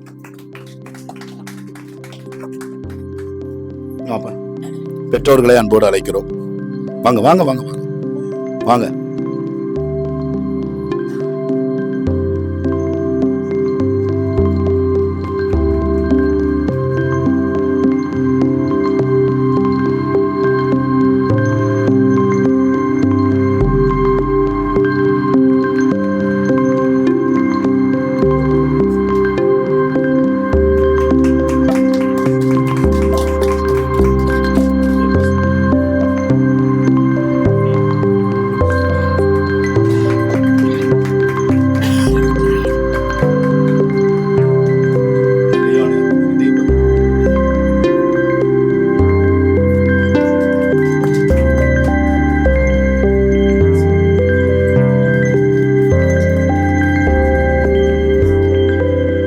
விருதினை கொடுத்தமைக்கும் விருதினை பெற்றமைக்கும் நன்றிகள். அதேபோல் நினைவு பரிசு கொடுத்தமைக்கும் நினைவு பரிசு பெற்றமைக்கும் நன்றிகள். இன்றைய விருது வழங்கி பாராட்டுரை ஆற்ற வருகின்ற கவிஞர் மு. முருகேஷ் ஐயா அவர்களை பற்றிய ஒரு சில தகவல். அவர் பாலசாகித்ய அகாதமி விருது பெற்ற விருதாளர். மேலும் குழந்தைகளுக்காகவே 18 நூல்களை எழுதி தொகுத்தவர். இப்படி தன்னுடைய வாழ்நாளில் குழந்தைகளுக்காகவே நிறைய கவிதைகளையும் நிறைய கதைகளையும் எழுதி கொண்டிருப்பவர் என்று சற்று முன் நான் அவரை பற்றி தெரிந்து கொண்டேன். தற்போது ஐயா அவர்களை பாராட்டுரை வழங்க அன்போடு அழைக்கின்றேன். குயில்கள் மட்டுமே பாட வேண்டும் என்றால் காடு நிசப்தமாகிவிடும். பறவையே நீயும் பாடு உன் சொந்த குரலில் என்ற கவிஞர் வல்லம் தாஜுபால் கவிதை உரையோடு எனது பாராட்டுரையை தொடங்குகிறேன். வரலாற்று சிறப்பும் பெருமை மிக்க மலைக்கோட்டை மாநகரம் திருச்சியில் நடைபெறுகிற காவிரி கவித்தமிழ் முற்றத்தின் சார்பாக கவிக்கோ எங்களுக்குமானவர் என்கிற சிறப்பு நிகழ்வின் 11வது நிகழ்வில், அதுவும் குழந்தைகள் தினமான இந்த நவம்பர் 14 நடக்கிற இந்த நிகழ்ச்சியில் உங்களோடு நானும் இருப்பதில் மன மகிழ்ச்சியும் மன நிறைவும் அடைகிறேன். வாழ்வின் எல்லா நாளும் இனிய நாள் என்பதுதான் எனது எண்ணம். அந்த வகையில் இன்றைக்கு குழந்தைகள் தினமான இந்த இனிய நாளில் இந்த நிகழ்வில் நானும் உங்களோடு இருப்பதும் நீங்களும் குழந்தைகளோடு இருப்பதும் நிச்சயம் மறக்க முடியாத நாளாக இந்த நாளை மாற்றியிருக்கும். திருச்சியில் கடந்த சில ஆண்டுகளாக காவிரி கவித்தமிழ் முற்றம் என்கிற இலக்கிய அமைப்பினை தொடங்கி அதன் வழியாக இலக்கிய நிகழ்வுகளை தொடர்ந்து முன்னெடுத்து வரும் பிரியத்திற்குரிய பேராசிரியர் முனைவர் ஜா சலேத் அவர்களை செயலாளராகவும் அன்பு சகோதரி மெர்சி டயானா அவர்களை செயல் இயக்குநராகவும் கொண்டு செயல்படுகிற இந்த அமைப்பானது ஞானத்தால் நிறைந்த வானம் என்று தமிழ் கவியுலகம் கொண்டாடிய கவிக்கோ அப்துல் ரஹ்மானை முன்னிறுத்தி தொடர்ந்து 25 வெள்ளி விழா நிகழ்வுகளை நடத்துவது என்பது ஒரு சாதனைக்குரிய நிகழ்வுதான். ஏனென்றால் ஒரு மனிதன் வாழ்கிற காலத்தில் என்ன செய்தான் என்பதை விடவும் அவன் இறந்த பிறகு இந்த சமூகம் அவனை என்னவாக பார்க்கிறது என்பதுதான் ரொம்ப ரொம்ப முக்கியம். ஒரு மனிதன் வாழ்கிற காலத்தில் அவனை பாராட்டுகிற கொண்டாடுகிற கூட்டம் ஒண்ணு கூட இருந்துகிட்டே இருக்கும். அந்த கூட்டம் அந்த மனிதனால் பயனடைந்த கூட்டம்.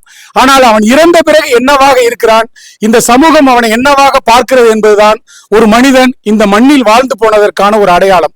நம்ம ஊர்ல கூட வேடிக்கையா சொல்லுவாங்க, ஒரு ஊர்ல ஒரு தாசில்தார் இருந்தாராம். அவர் எப்பவுமே தாசில்தார் உங்களுக்கு தெரியும், வருமானத்தோடு சம்பளத்தோடு கிம்பளமும் வாங்குற ஒரு மனிதர். அந்த மனிதரை அனுசரிச்சு போனாதான் அவர் சான்றிதழ் கொடுப்பாரு. அப்படிப்பட்ட ஒரு தாசில்தாரான வட்டாட்சியரோட வீட்டு நாய் செத்து போச்சான். அப்ப ஊரே திரண்டு வந்து துக்கம் விசாரிச்சுச்சான். ஐயோ, என்ன இருந்தாலும் தாசில்தார் வீட்டு நாய் இல்ல, அது போய் இறந்து போகலாமா அப்படின்னு துக்கம் விசாரிச்சான். அதே தாசில்தாரு ரிட்டையர் ஆகி ஒரு 6 மாசம் கழிச்சு இறந்து போயிட்டாரா, ஒரு நாயும் எட்டி பார்க்கலையா. ஏன்னா ரிட்டையர் ஆன பிறகுதான் அவரால் என்ன பயன் இருக்க போகுது. அதுதான் ஒரு சமூகத்தில் ஒரு மனிதனோட வாழ்ந்து சென்ற மனிதனோட ஒரு பயன்பாடு. ஆனால் கவிக்கோ என்பவர் அப்படி அல்ல.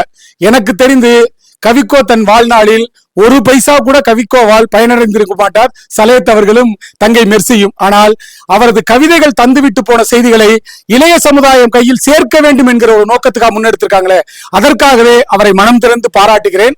அதிலும் குறிப்பாக நான் மகிழ்ச்சி அடைகிற விஷயம் என்னவென்றால், இது கவிக்கோக்காக எடுக்கப்படுகிற 2வது நிகழ்விலும் நான் கலந்து கொள்கிற வாய்ப்பு என்பது எனக்கு கிடைத்த பாக்கியமாக கருதுகிறேன். அதிலும் குறிப்பாக அன்பு மகள் மாப்பா நெகாசினி அவர்களுக்கு முற்றம் சிறார் விருது வழங்கப்படுகிற இந்த நிகழ்வில் நான் இருப்பதை கூடுதலாக பெருமை அடைகிறேன். அந்த பெருமைக்கு 2 காரணம். ஒன்று, குழந்தைகள் தினத்தில் வழங்கப்படுகிற விருது. இன்னொன்று, நான் பிறந்த புதுக்கோட்டை மண்ணில் பிறந்தவள் தான் அன்பு மகள் நெகாசினி என்பது எனக்கு கூடுதல் பெருமை அளிக்கிறது. நெகாசினியின் பாராட்டுரைக்கு போவதற்கு முன்பால் கவிக்கோவை பற்றி சில வரிகள் உங்களோடு பகிர்ந்து கொள்ள ஆசைப்படுகிறேன். நான் கவிதை என்று எழுத வந்தது கவிக்கோவுக்கெல்லாம் முன்பாக எல்லாரை போல நானும் வைரமுத்து மூமேத்தா அப்படிதான் உள்ள வர்றோம். ஆனால் அப்படி கவிதைக்குள் நாம் உள் வந்தாலும் கூட அவர்களுடைய தேங்கி விடாமல் அடுத்தடுத்த உயரங்களை நோக்கி செல்வதுதான் ஒரு கவிதையின் படிநிலை என்று சொல்வார். அந்த வகையில் ஒரு கட்டத்தில் நான் வைரமுத்து மூமேத்தா போன்ற கவிஞர்களை கடந்து கவிக்கோ அப்துல் ரஹ்மான், கல்யாண்ஜி, கலாப்ரியா என்று அப்படியே வர தொடங்கினேன். அப்படி வந்தாலும் கூட வார்த்தைகளால் வசியப்படுத்துவதில் மட்டுமல்ல, வார்த்தைக்கான அழகையும் செறிவையும் தருவதில் மகத்தான கவிஞர் கவிக்கோ அப்துல் ரஹ்மான் அவர் ஒரு கவிதை எழுதியிருப்பாரு. அவர் மறைந்து இன்னைக்கு 9 ஆண்டுகளாச்சு. அவரோட 89வது பிறந்த நாள் விழா கடந்த நவம்பர் 9ஆம் தேதி கடந்து போயிருக்கிறது. இன்னும் 100 ஆண்டுகளானாலும் கொண்டாடப்பட வேண்டிய ஒரு ஆளுமை அவர் ஒரு கவிதை எழுதியிருப்பாரு. அறுக்கிற மாதத்திற்கு எவன் தை என்று பேர் வைத்ததும் பாரு. என்ன ஒரு சிந்தனை பாருங்க. அதுதான் கவிக்கோவின் சிறப்பு. ஒரு சின்ன வார்த்தையா இருக்கு, அறுக்கிற மாதத்திற்கு எவன் தை என்றுன்னு அவர் பாட்டுக்கு சொல்லிட்டு போயிடுவோம். நம்ம யோசிச்சு பார்த்தா கரெக்ட் தானே, அதுவே அறுவடை மாதம், அதுக்கு ஏண்டா தை வைத்தான் என்று இந்த வார்த்தைகளில் விளையாடுகிற விளையாட்டுகளை ரொம்ப அற்புதமா இருக்கேன் கவிக்கோட்டை. அதே மாதிரி இன்றைக்கு குழந்தைகள் தினம், அதை பத்தி ஒண்ணு எழுதியிருப்பாரு. தினங்களை கொண்டாடுவதை விட்டுவிட்டு இவர்கள் எப்போது குழந்தைகளை கொண்டாட போகிறார்கள் எழுதியிருப்பாங்க. ஆனால் உண்மையிலேயே கவித்தமிழ் காவிரி முற்றம் கவிக்கோ கனவு கண்ட அந்த குழந்தைகளை கொண்டாடுகிற நாளாக இன்றைய நாள் மலர்ந்திருக்கிறது. இந்த இனிய நாளில் நம்மோடு இருந்திருக்கிற, முடிஞ்சா என்ன சிரிக்க வைங்க பார் என்று சபதமேற்று உட்கார்ந்திருக்கிற அன்பு மகள் ஆப்பா அகஸ்தியாரிகா, அதே போல என்ன இருந்தாலும் பெரிய குழந்தையா இருந்தாலும் கூட நேற்றைய குழந்தையாக இந்த நிகழ்ச்சியை அழகு தமிழால் தொகுத்து வழங்கி கொண்டிருக்கிற தமிழி உள்ளிட்ட எதிரே இருக்கிற எங்கள் பேரன்புக்குரிய உடல் மொழியால் கவிதை பேசும் கலியமூர்த்தி, ஒரு 30 ஆண்டு கால என் கவிதை தோழன் திருவைக்குமரன், அன்பு அண்ணன் சிகரம் பதிப்பகத்தின் லியோ, அதே போல் இன்றைக்கு விருது பெறுகிற அன்பு மகள் நெகாசினியின் பெற்றோராக வந்திருக்கிற நச்சாந்திப்பட்டியை சேர்ந்த அன்பிற்குரிய ஆசிரியர் மாரிமுத்து, அவரது இணையர் பானுமதி உள்ளிட்ட நமது பேராசிரியர் சலேத் அவர்கள் மாணவன் சஞ்சய் உள்ளிட்ட இந்த நிகழ்வை சிறப்பான முறையில் பதிவு செய்து கொண்டிருக்கிற நமது திருச்சியின் தொடர்ச்சியாக மக்கள் உரிமைகளுக்காக குரல் எழுப்பி கொண்டிருக்கிற அங்குசம் பத்திரிகை உள்ளிட்ட அனைத்து ஆளுமைகளையும் மீண்டும் ஒரு முறை வணங்குகிறேன். கவிக்கோவை பற்றி சொல்லும் போது எனக்கு கவிக்கோவுக்கும் ரொம்ப சமீப நாட்களாக தான் அறிமுகம். அவரோட கவிதைகளோடு ஒரு வாசகனாக தொடர்ந்து அவரோடு நான் பயணித்துக் கொண்டிருந்தாலும் கூட அவரோடு நெருங்கி வந்தது ரொம்ப சமீபமாகத்தான். அதிலும் குறிப்பாக 2010ஆம் ஆண்டில் அப்போ அன்றைக்கு இருந்த திமுக அரசு சமச்சீர் கல்வி பாடத்திட்டம் என்று 1ஆம் வகுப்பு குழந்தைகளுக்கும் 6ஆம் வகுப்பு குழந்தைகளுக்குமான புதிய பாடத்திட்டங்களை உருவாக்கியது. அப்படி புதிய பாடத்திட்டங்களை உருவாக்கும் போது அந்த சமச்சீர் கல்வி பாடத்திட்ட குழுவின் ஒருங்கிணைப்பாளராக எனது இணையர் கவிஞர் வெண்ணிலா இருந்தாங்க. அப்போது ஆசிரியர் கல்வி இயக்குநராக இருந்த ரே இளங்கோவன் அவர்கள் நானும் ஒரு கல்வி நிறுவனத்தில் குழந்தைகளுக்கான கல்வி பணியாற்றி கொண்டிருக்கிறேன் என்கிற முறையில் என்னை அழைச்சிருந்தாங்க. நானும் போய் அந்த குழுவுல ஒரு ஆளா இருந்து குழந்தைகளுக்கான பாடத்திட்டத்தை உருவாக்கிட்டு இருந்தோம். அப்போ அந்த குழுவில் இருந்தவர்களா சொன்னாங்க, இன்னைக்கு தமிழில் ஹைக்கு என்கிற 3 வரி ஜப்பானிய கவிதை பெரிய வீச்சோட இருக்கு, இளைஞர்கள் ரொம்ப ஆர்வத்தோட எழுதிக்கிட்டு இருக்காங்க, அதை பற்றி ஒரு கவிதை எழுதுங்கன்னாங்க. நான் எனக்கு பிடித்த சில கவிதைகளை தொகுத்து கொடுத்தேன். அப்ப அந்த பாடத்திட்ட குழுவில் இருந்த பேராசிரியர் கல்வியாளர் மாடசாமி சொன்னாங்க, ஒரு நல்ல கவிதை வேணும். வழக்கமா கவிதை என்றாலே வெறும் எழுத்துக்களால இருக்கு, ஆனால் ஒரு நல்ல கவிதை வரணும். அந்த கவிதைக்கு பக்கத்திலேயே அந்த கவிதைக்கு நிகராக பல வண்ணத்தில் ஒரு ஓவியத்தோட ஒரு கவிதை வேணும், அதை நீங்க தேர்ந்து செஞ்சு கொடுங்க அப்படிங்கிற ஒரு மிகப்பெரிய பொறுப்பை என்ன நம்பி எனக்கு ஒப்படைச்சாங்க. நானும் எனக்கு அறிமுகமான நான் ஆரம்பத்தில் படித்த கவிதைகள் கிட்டத்தட்ட ஒரு 10-20 கவிதை தொகுப்புகளை திரும்ப திரும்ப படிச்சு ஒரு அற்புதமான ஒரு கவிதையை நான் தேர்வு பண்ணேன். ஆழ்ந்த பொருள் கொண்ட செறிவான வார்த்தைகள் கொண்ட கவிக்கோ அப்துல் ரஹ்மான் எழுதிய ஒரு அழகான கவிதை. கவிதையின் தலைப்பு சுதந்திரம். நீங்க கூட ஏற்கனவே படிச்சிருக்க முடியும். வேலிக்கு வெளியே நீளும் கிளைகளை வெட்டும் தோட்டக்காரனே, பூமிக்கு கீழே நழுவும் வேர்களை நீ என்ன செய்வாய். ரொம்ப என்ன உலுக்கி எடுத்த கவிதை. ஒரு போராட்டம் என்பது நீ கண்ணுக்கு தெரிய 2-3 தலைவர்கள் அரசு பண்ண அது அல்ல. எவன் பாதிக்கப்பட்டானோ அவன் வேரை போல இந்த பூமிக்குள் இறங்கி தனக்கான ஆதங்கத்தை தனக்கான வழியை வெளிப்படுத்திக் கொண்டிருக்கிறான். அதை ஒன்னும் செய்ய முடியாது என்று சொல்லப்படுகிற அந்த சுதந்திரம் என்கிற தலைப்பிலான கவிதை தேர்வு பண்ணி கொடுத்த இயக்குனர் பேராசிரியர் மாடசம் எல்லாம் ரொம்ப சரியான கவிதை. இது ஆசிரியர்கள் கிட்ட போகணும்ட்டு ஒரு பக்கம் அப்துல் ரஹ்மானின் கவிதை, இன்னொரு பக்கம் ஒரு பக்கத்துல படம். அழகான ஒரு மரம், கீழே அப்படியே தொழிலாளர் தோழர்களின் கைகள் எப்படி பரவி போகுமோ அப்படி பரவி போகிற வேரோட அந்த புத்தகத்தை ரெடி ஆக்கணும். ஒவ்வொரு பாட புத்தகமும் தயார் செய்த பிறகு சில ஆசிரியர்களை அழைத்து அவர்கள்ட்ட கொடுத்து மதிப்பீடு செய்ய சொல்றது வழக்கம். ஏன்னா இது கீழே போகும்போது என்ன மாதிரியான தாக்கத்தை உருவாக்கும்னு. இந்த 6ஆம் வகுப்பு தமிழ் புத்தகத்தை கொடுக்குறாங்க. ஒரு 6-7 ஆசிரியர்கள் படிச்சுட்டு அப்படியே பதபதைப்போட வர்றாங்க இயக்குனர்கிட்ட. இயக்குனர் கேட்கிற, என்ன சார் இதுல கவிதைன்னு யாரோ ஒருத்தர் அப்துல் ரஹ்மான் அவரோட கவிதை வச்சிருக்கீங்க, அது ஒண்ணுமே புரியலன்னாங்க. எனக்கா நானும் உட்கார்ந்துருக்கேன் அந்த குழுவுல. சொன்னவங்க சாதாரண ஆட்கள் இல்ல, சில அரசு பள்ளிகளின் தலைமை ஆசிரியர்கள். இயக்குனர் சொன்னாரு, படிச்சீங்களா? படிச்சேன் சார். தமிழ்ல தானே எழுதிருக்கு. தமிழ்ல தாங்க இருக்கு, புரியலன்னாரு. அவர் சொன்னாரு, ஆசிரியர் சமுதாயம் இருக்கிறது காரணம் நீங்க மாதிரி ஆளுங்க தான். எவ்வளவு பெரிய தலைப்பை படிச்சீங்களா? சுதந்திரம்னு இருக்கு. நமக்கு கண்ணுக்கு தெரியிற கிளைகளை தான் வெற்றும், ஆனா பூமிக்கு அழுகிய நேரத்துல வேர்களை போல தனி மனித சுதந்திரம் எவ்வளவு நுட்பமா சொல்லியிருக்காங்க. தயவு செஞ்சு நாளையில இருந்து நீங்க 6 பேர் வரேன்னா கிளம்புங்க என்று சொல்லிவிட்டு அந்த கவிதையை பாடத்திட்டத்தில் வைத்தார். இது ஒரு மகத்தான செய்தி. இதோட பின்பக்க சோகம் என்னன்னா, 2011 தமிழ்நாட்டில் ஆட்சி மாற்றம் ஏற்பட்டு மாண்புமிகு தமிழக முதல்வராக புரட்சி தலைவி ஜெயலலிதா அம்மா வந்தோடனே பாடத்திட்டத்தை கிளின்னு கிழிச்சாங்க. அதில் முதலில் கிழிக்கப்பட்ட கவிதை இந்த சுதந்திரம் கவிதை. முதல்ல கிழிச்சிட்டாங்க. அந்த எனக்கு தெரிஞ்ச ஆசிரியர்கள் தான் கேட்டேன், எங்களை பாடம் நடத்த சொல்ல இப்ப கிழிக்கதான் சொல்லியிருக்கா என்று. ஆசிரியர்கள் பல பேர் வகுப்பறையில் உட்கார்ந்து அந்த கவிதையை கிழிச்சுக்கிட்டு இருந்த காட்சியை நான் பார்த்தேன். ஏன் சொல்றேன்னா, எப்போதுமே ஆதிக்கத்தில் இருக்கிற ஒரு அரசு என்பது சுதந்திரத்தை விரும்பாது. அவர்கள் கையில் உங்களின் சுதந்திரம் இருக்க வேண்டும் என்பதுதான் அரசு விரும்பும். அப்படி போராடுகிறவர்களின் வாழ்க்கையை சொல்கிற ஒரு கவிதையாக கவிக்கோ அப்துல் ரஹ்மானின் அந்த கவிதை இருந்தது. அதே போல இந்த நிகழ்ச்சிக்கு வந்தபோது இந்த நிகழ்ச்சியின் அரங்கம் தமிழ்நாடு முற்போக்கு எழுத்தாளர்கள் கலைஞர்கள் சங்கத்தின் மாநில துணைத் தலைவராக இருந்த கவிஞர் நந்தலாலாவோட பெயர்ல இருக்கு. உண்மையிலே அதற்காகவே அங்குசம் குழுவினரை மனதார பாராட்டுகிறேன்.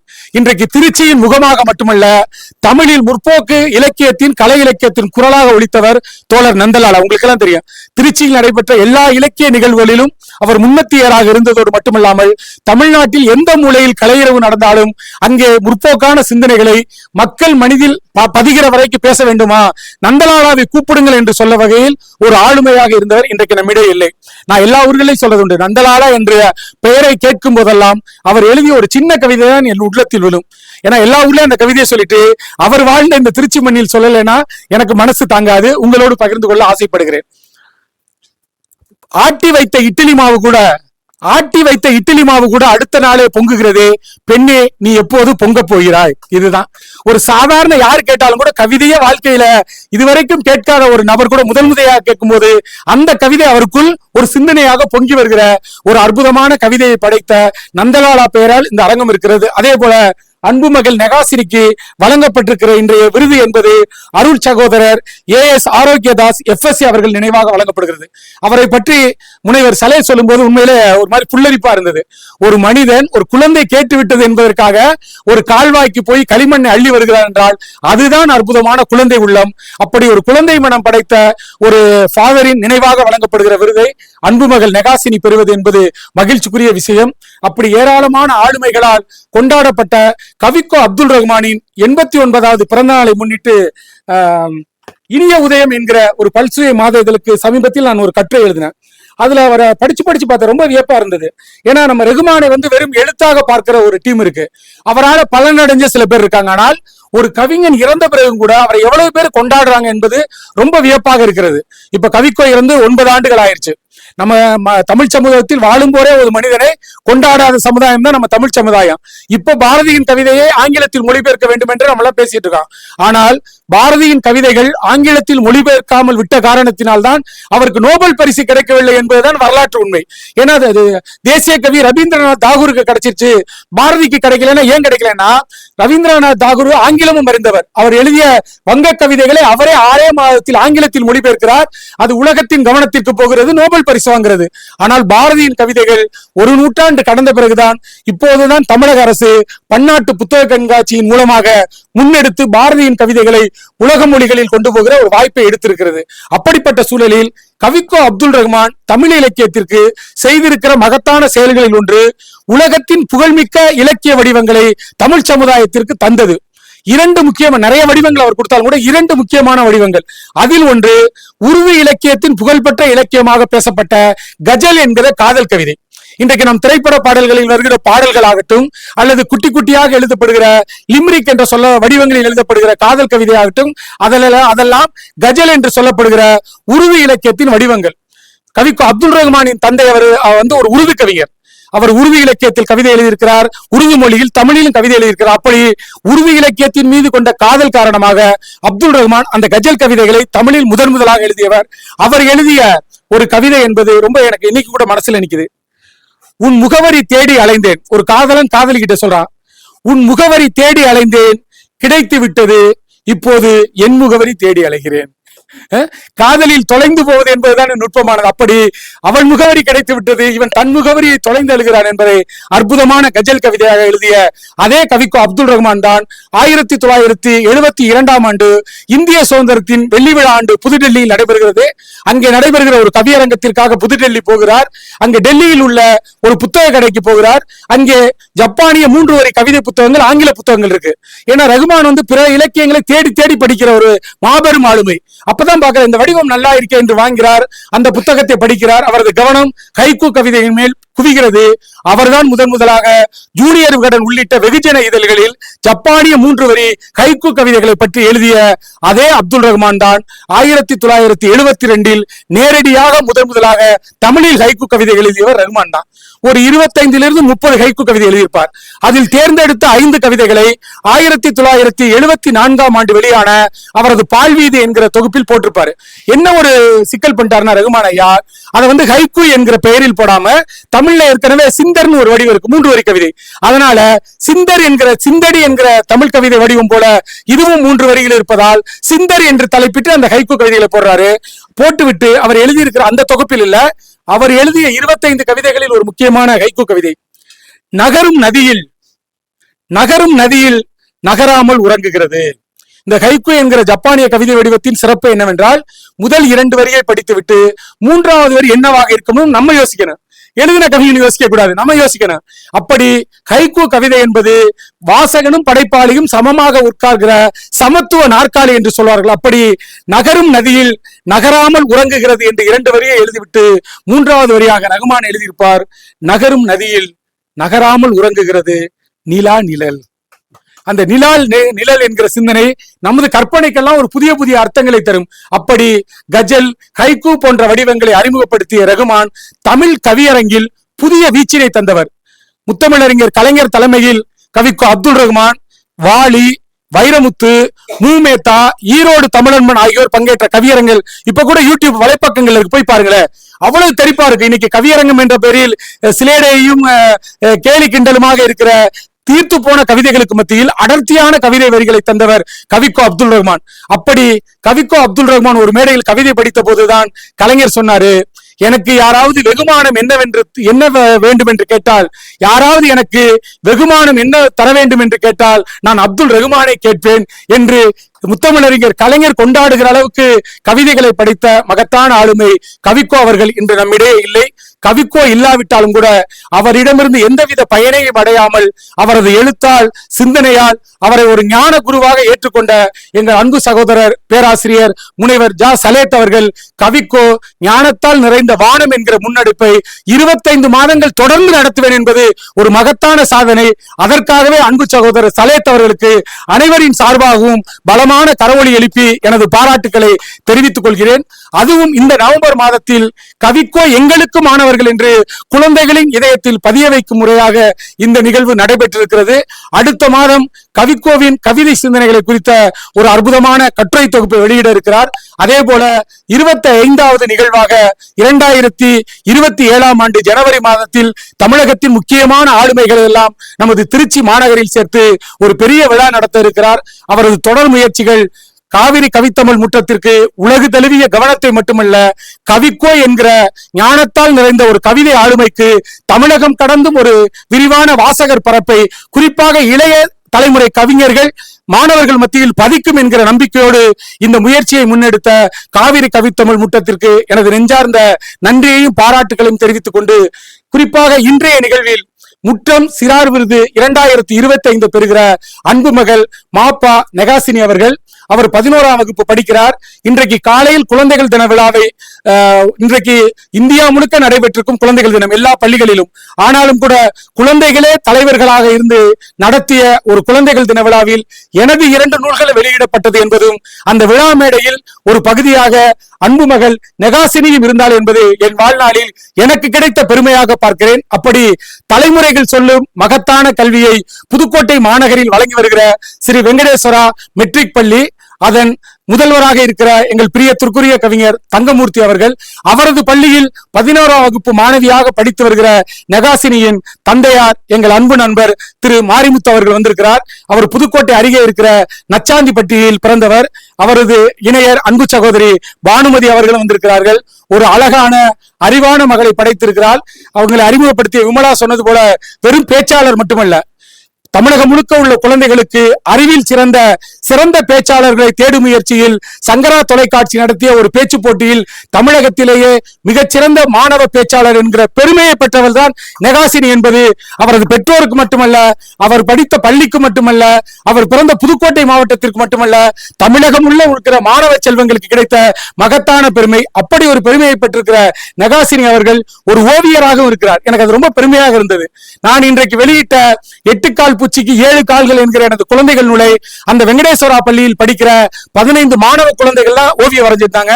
அதில் நெகாசினியும் ஓவியமும் இருக்கிறது என்பது வாழ்நாளில் நெகாசினிக்கு எப்படி பெருமையோ அதைவிட கூடுதலான பெருமை எனக்கும் இருக்கிறது. அந்த மகளின் கையால் இன்றைக்கு எனது புத்தகம் மலர்ந்திருக்கிறது. அந்த மகளுக்கு, அந்த மாணவ தங்கைக்கு நமது காவிரி கவித்தமிழ் முற்றத்தின் இந்த முற்றம் சிறார் விருது 2025 கிடைத்திருப்பது நிச்சயம் அவர் வாழ்நாளில் ஒரு மைல்கல் தான். நிச்சயம் இந்த விருதினை ஒரு படிக்கட்டாக கொண்டு வாழ்வில் இன்னும் உயரத்திற்கு சொல்ல வேண்டும்.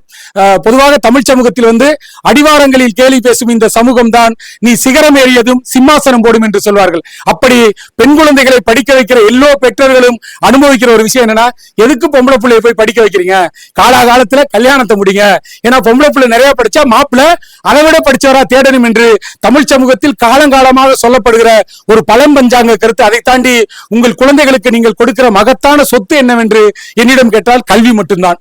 அதுதான் யாராலும் களவிடப்படாத ஒரு மிகப்பெரிய சொத்து. அப்படியான கல்வி சொத்தை அன்பு மகள் நெகாசினியின் கையில் தந்திருக்கிற அவரது பெற்றோருக்கும் வெங்கடேஸ்வரா மெட்ரிக் பள்ளி ஆசிரியர் பெருமக்களுக்கும் இந்த நல்ல நேரத்தில் எனது நெஞ்சார்ந்த நன்றியையும் நெகிழ்ச்சியையும் சொல்லி நிறைவாக ஒரு ஹைக்கூ கவிதையோடு எனது உரையையும் இந்த வாழ்த்தரங்கத்தையும் நிறைவு செய்ய ஆசைப்படுகிறேன். இடுப்பில் வேண்டாம், இடுப்பில் வேண்டாம், இறக்கி விடுங்கள் விழுந்து எழட்டும் குழந்தைகள் என்று ஒரு கவிஞன் எழுதுறான்.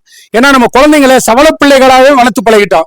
என்கிட்ட நிறைய பேர் இப்ப கேட்கிற சமீபத்திய கேள்வி என்னன்னா, எப்படிங்க உங்க வீட்டுல 2 குழந்தைகளை UPSC பாஸ் பண்ண வச்சீங்கன்னு.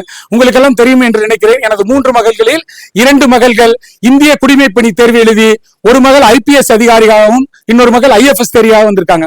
என்னிடம் கேட்க அவர்களுக்கு சொல்கிற ஒரே ஒரு பதில் என்னன்னா, உங்கள் குழந்தைகளை உங்கள் குழந்தைகளாக வளர விடுங்கள், நீங்கள் படி என்று சொல்லாதீர்கள்.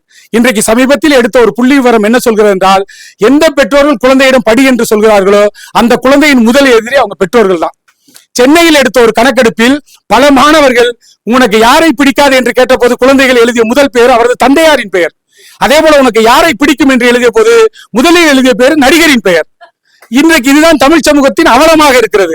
அப்படி படி என்று சொல்கிற பெற்றோர்களை குழந்தைகளுக்கு பிடிப்பதில்லை. ஒரே ஒரு செய்தி, உங்கள் குழந்தைகள் எப்படி வாழ வேண்டும் என்பதற்கு உதாரணமாக நீங்கள் இருங்கள். எங்கள் வீட்டிலும் தொலைக்காட்சி பெட்டி இருக்கிறது. நாங்கள் புத்தகங்களை படித்துக் கொண்டிருப்போம், தொலைக்காட்சி பெட்டி எங்களை பார்த்து கொண்டிருக்கும். என் பிள்ளைகள் கையிலும் செல்பேசி இருக்கிறது.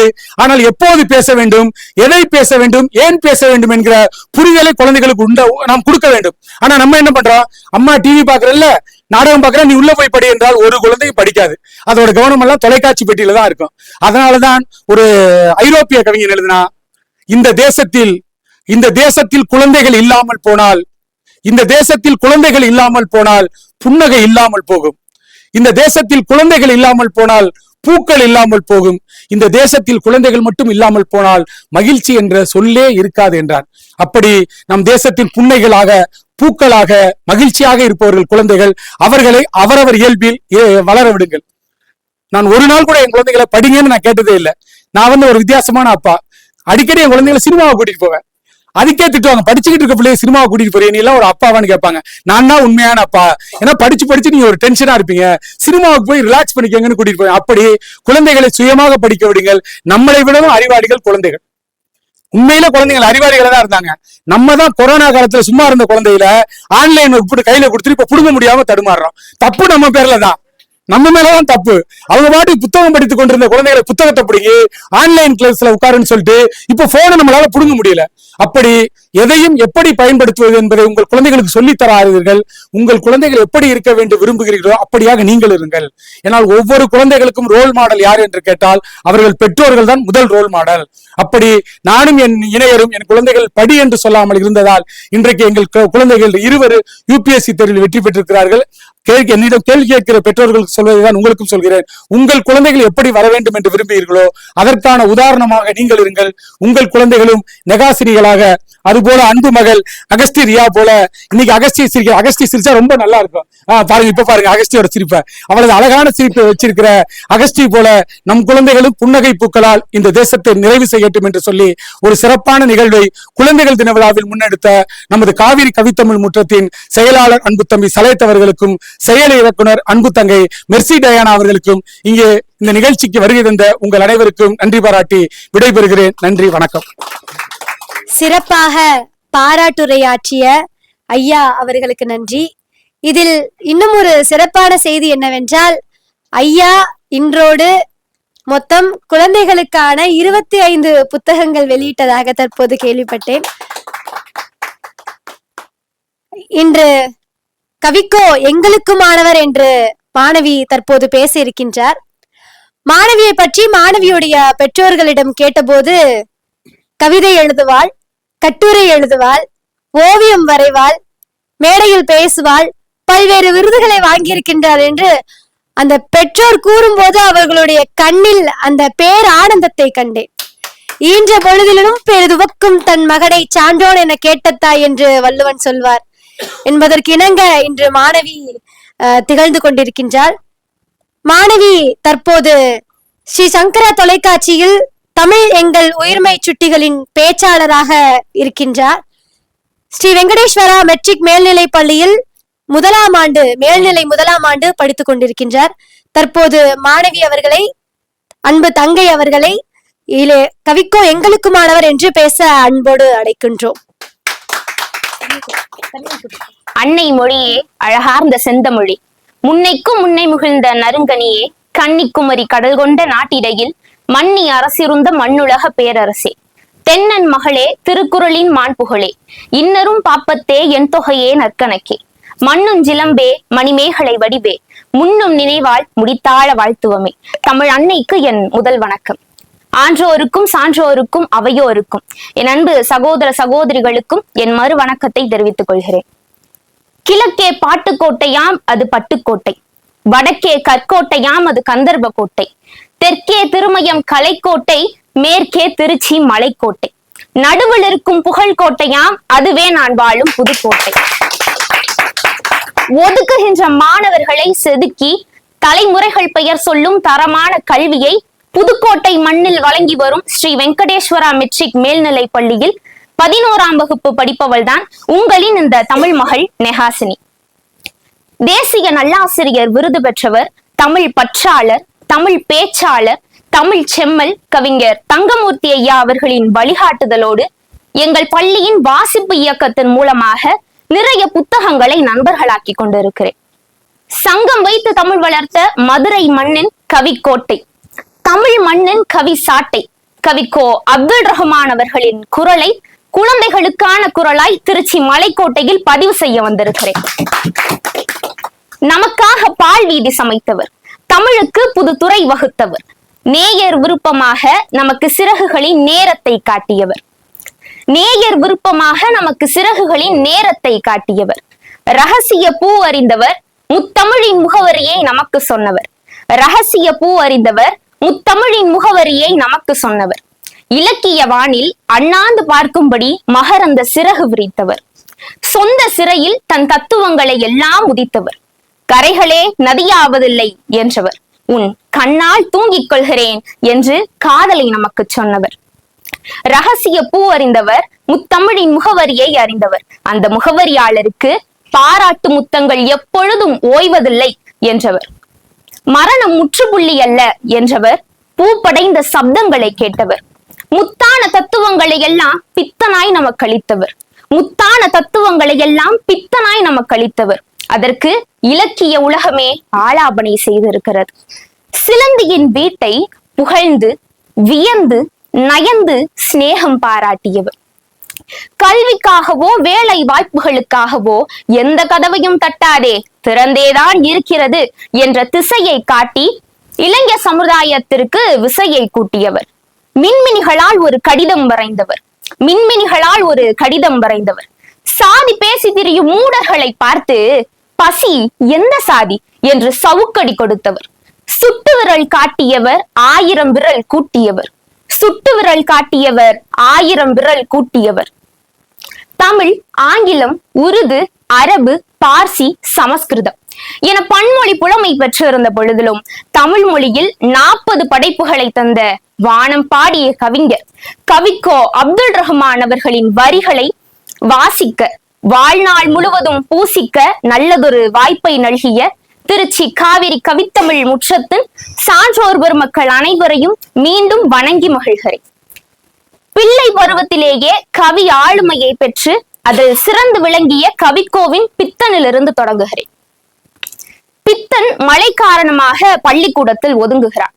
குழந்தைகளின் கையில் இருந்த புத்தகங்களை பார்த்து, புத்தகங்களே சமர்த்தாயிருங்கள், புத்தகங்களே சமர்த்தாயிருங்கள், குழந்தைகளை கிழித்து விடாதீர்கள் என்றான். எவ்வளவு ஆழமான அழுத்தமான வரிகளை இந்த சமுதாயத்திற்கு வைக்கிறார் கவிஞர், எவ்வளவு ஆழமான வரிகளை இந்த சமுதாயத்திற்கு வைக்கிறார் கவிஞர். வயல்ல நட்ட நாற்றையும் வீட்டுல பெத்த பிள்ளைங்களையும் கண்டுக்காம விட்டுட்டா பாலா போயிடும்னு சொல்லுவாங்க. சீருடை அணிந்து சின்னஞ்சிறு கை கோர்த்து சிட்டாய் பள்ளிக்கு பறந்து செல்ல வேண்டிய வயசுல 50 ரூபாய்க்கும் 100 ரூபாய்க்கும் ஆசைப்பட்டு அறிவு செல்வத்தை தேட விடாம காசுக்கு அடிமையாக்குவது சரியாங்க? பெத்தவங்க செஞ்ச தப்புக்கு பிள்ளைங்களை கொத்தடிமையாக்கலாமா? வெறும் மதிப்பெண்களை மட்டும் துரத்தும் உங்களின் பாட புத்தகங்கள் குழந்தைகளின் கல்வி கண்களை திறப்பதில்லை, மாறாக அவர்களின் ஊற்று கண்களை தூர்த்து விடுகிறது என்கிறார் கவிக்கோ AR அவர்கள். கண்களை தூர்த்து விட்டால் குழந்தைகள் காட்சிகளை எவ்வாறு காண முடியும்? இதனால இருட்டான குருட்டான சமுதாயத்துல வாழ்ந்து கொண்டிருப்பதாகத்தானே உணர்வார்கள். அது மட்டும் இல்லங்க, குழந்தைகளே புத்தகங்களாக இருக்கிறார்கள். ஏன் அவர்கள் கையில் காகித குப்பைகளை தருகிறீர்கள்?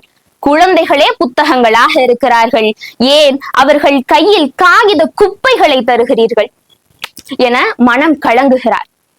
இன்னைக்கு வீட்டுல குழந்தைங்க பண்ற பாடு இருக்கே, அப்பப்பா நான் என்னன்னு சொல்லுவேன்.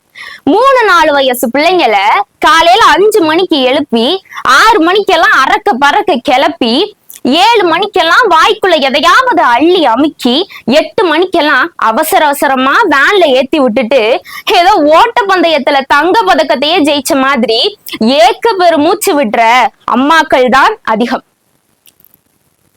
பாக்குறவங்களோட நெஞ்ச உருக்குற அளவுக்கு பிஞ்சு கரங்கள் நஞ்சு போயிருச்சுங்க. பழபம் பிடிக்க வேண்டிய சின்னஞ்சிறு விரல்களில் ஸ்லேட்டு குச்சிகளை பிடிக்க வேண்டிய அந்த சின்னஞ்சிறு விரல்களில் தீக்குச்சிகள் என மனம் கலங்குகிறார் கவிஞர். எதிர்காலத்தின் ஒளி விளக்குகளே குழந்தைகள் தான் என்று மினுக்கும் வார்த்தைகளை பேசுபவர்களே, இவர்களின் நிகழ்காலமே இங்கு கரிந்து போய் கொண்டிருப்பதை காணவில்லையா நீங்கள்? வெளிச்சத்தை கற்கும் பருவத்தில் யாருடைய வெளிச்சத்திற்காகவோ இவர்களை தீக்குச்சிகளாக்கி விட்டார்களே.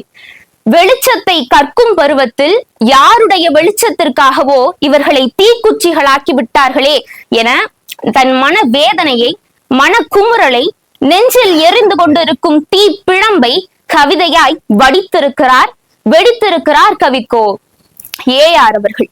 குழந்தையும் தெய்வமும் ஒன்று என்பார்கள். ஆனால் தெய்வத்தை கொண்டாடும் நம்மில் பலர் குழந்தைகளை கொண்டாட தவறி விடுகின்றார்கள். குழந்தைகள் துள்ளி விளையாடும் வீடுகளில் மகிழ்ச்சி வெள்ளம் பெருக்கெடுத்து ஓடுமா? அடுக்கடுக்காய் 1000 கேள்வி கேட்கும் குழந்தைகளை கேள்விகளை கேட்டுக்கொண்டே தேடல்களை கூட்டிக் கொள்ளும் பருவம் தான் குழந்தை பருவம். ஓரெட்டில் ஆடாத ஆட்டமும் ஈரெட்டில் கல்லாத கல்வியும் வீண் என்கிறார் கவிக்கோ ஏஆர் அவர்கள். ஆனா இன்னைக்கு சூழ்நிலை அப்படியாங்க இருக்கு. எனக்கு கிடைக்காததெல்லாம் என்னோட பிள்ளைக்கு கிடைச்சிடணும்னு ஆசைப்பட்டு நிறைய பெற்றோர்கள் குழந்தைங்க தத்தி தத்தி நடக்க ஆரம்பிக்கும் பொழுதே நர்சரியில தள்ளி விட்டுறாங்க. கொஞ்சம் பேச ஆரம்பிக்கும் பொழுதே பாட்டு கிளாஸ், டான்ஸ் கிளாஸ், அந்த கிளாஸ், இந்த கிளாஸ்ன்னு வரிசையா ஓடிக்கிட்டே இருக்காங்க. குழந்தை பருவம் முடிந்து குமர பருவம் தொடங்கும் பொழுது குழந்தைகளின் சிந்தனைகள் சிறகடித்து பறக்க ஆரம்பிக்கும். ஆனா அப்பதான் அரசு பொது தேர்வு வந்துருது. அரசு பொது தேர்வுல அதிக மதிப்பெண் வாங்குறதுக்காக சிரிக்க கூட மறந்து சிடுன்னு கடுகடுன்னு திரியிறாங்க.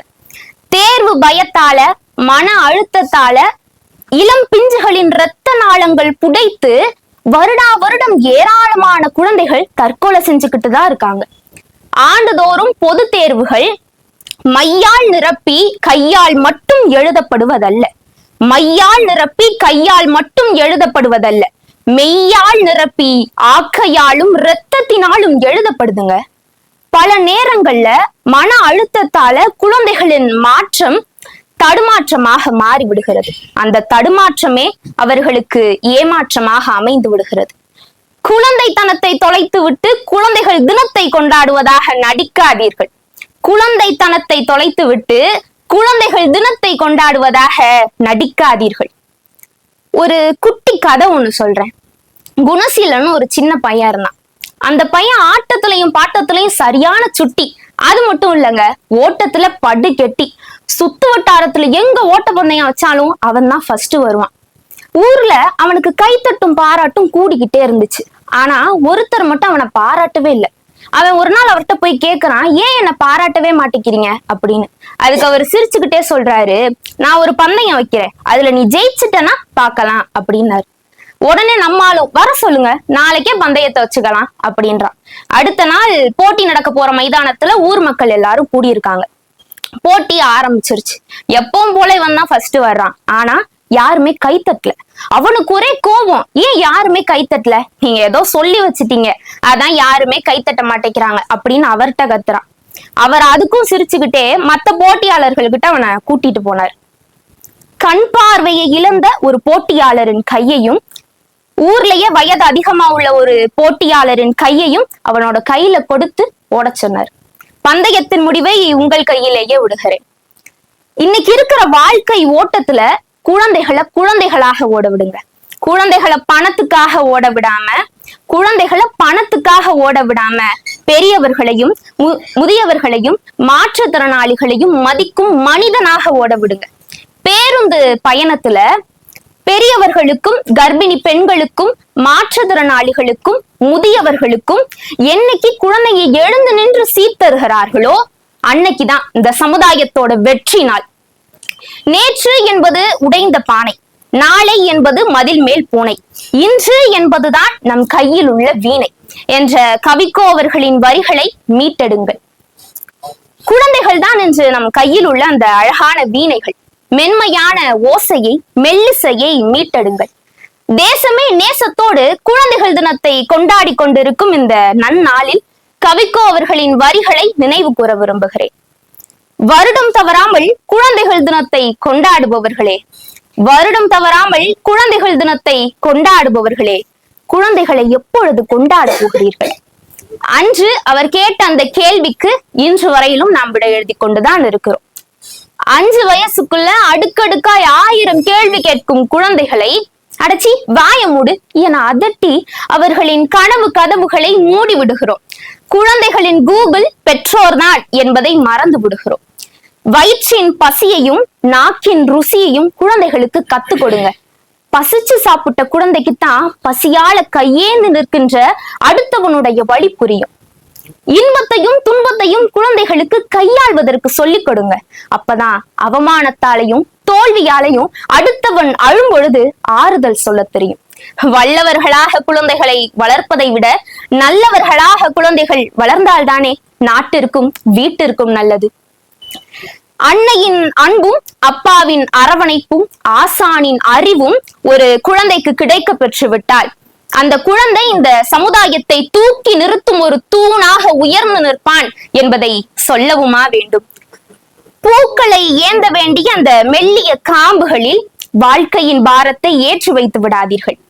பூக்களை ஏந்த வேண்டிய அந்த மெல்லிய காம்புகளில் வாழ்க்கையின் பாரத்தை ஏற்றி வைத்து விடாதீர்கள். தெருவில் கசக்கி எறியப்படும் காகித குப்பைகள் அல்ல குழந்தைகள். வானுயர வட்டமிட்டு பறக்க துடிக்கும் பட்டங்கள் தான் குழந்தைகள். பட்டத்தை உயர்த்தி பிடிக்கும் நூல்கள் தான் கவிக்கோ அவர்களின் நூல்கள். கவிக்கோ அவர்களின் வரிகளை நம் கரங்களில் ஏந்தி குழந்தைகளுக்கு பந்தி வைப்போம். அப்துல் ரஹ்மான் அவர்களின் அறுசுவையை, அறிவு சுவையை, பகுத்தறிவை சுவைத்து பார்ப்போம். கவிக்கோ அப்துல் ரஹ்மான் கற்றோருக்கும் பெற்றோருக்கும் மட்டுமல்ல குழந்தைகளுக்கும் ஆனவரும் தான்.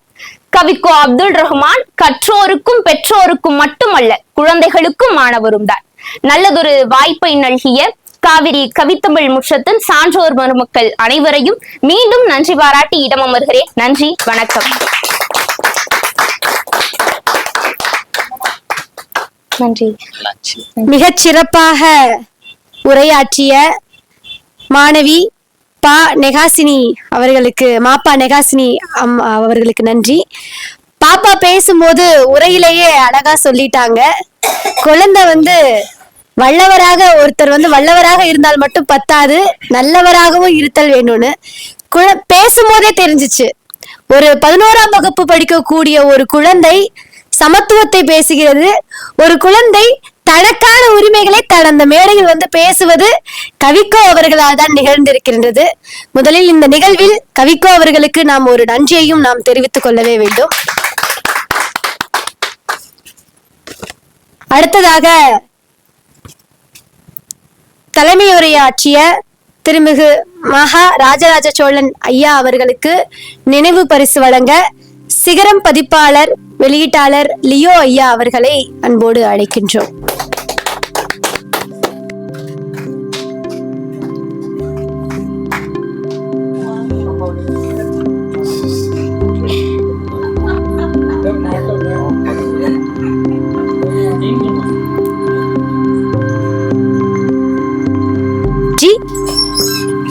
இதனைத் தொடர்ந்து விருது வழங்கி பாராட்டுரை வழங்கிய பால சாகித்ய அகாதமி விருதாளர் கவிஞர் மு முருகேஷ் ஐயா அவர்களுக்கு நினைவு பரிசு வழங்கி சிறப்பிக்க பேராசிரியர் ரதி அம்மா அவர்களை அன்போடு அழைக்கின்றோம்.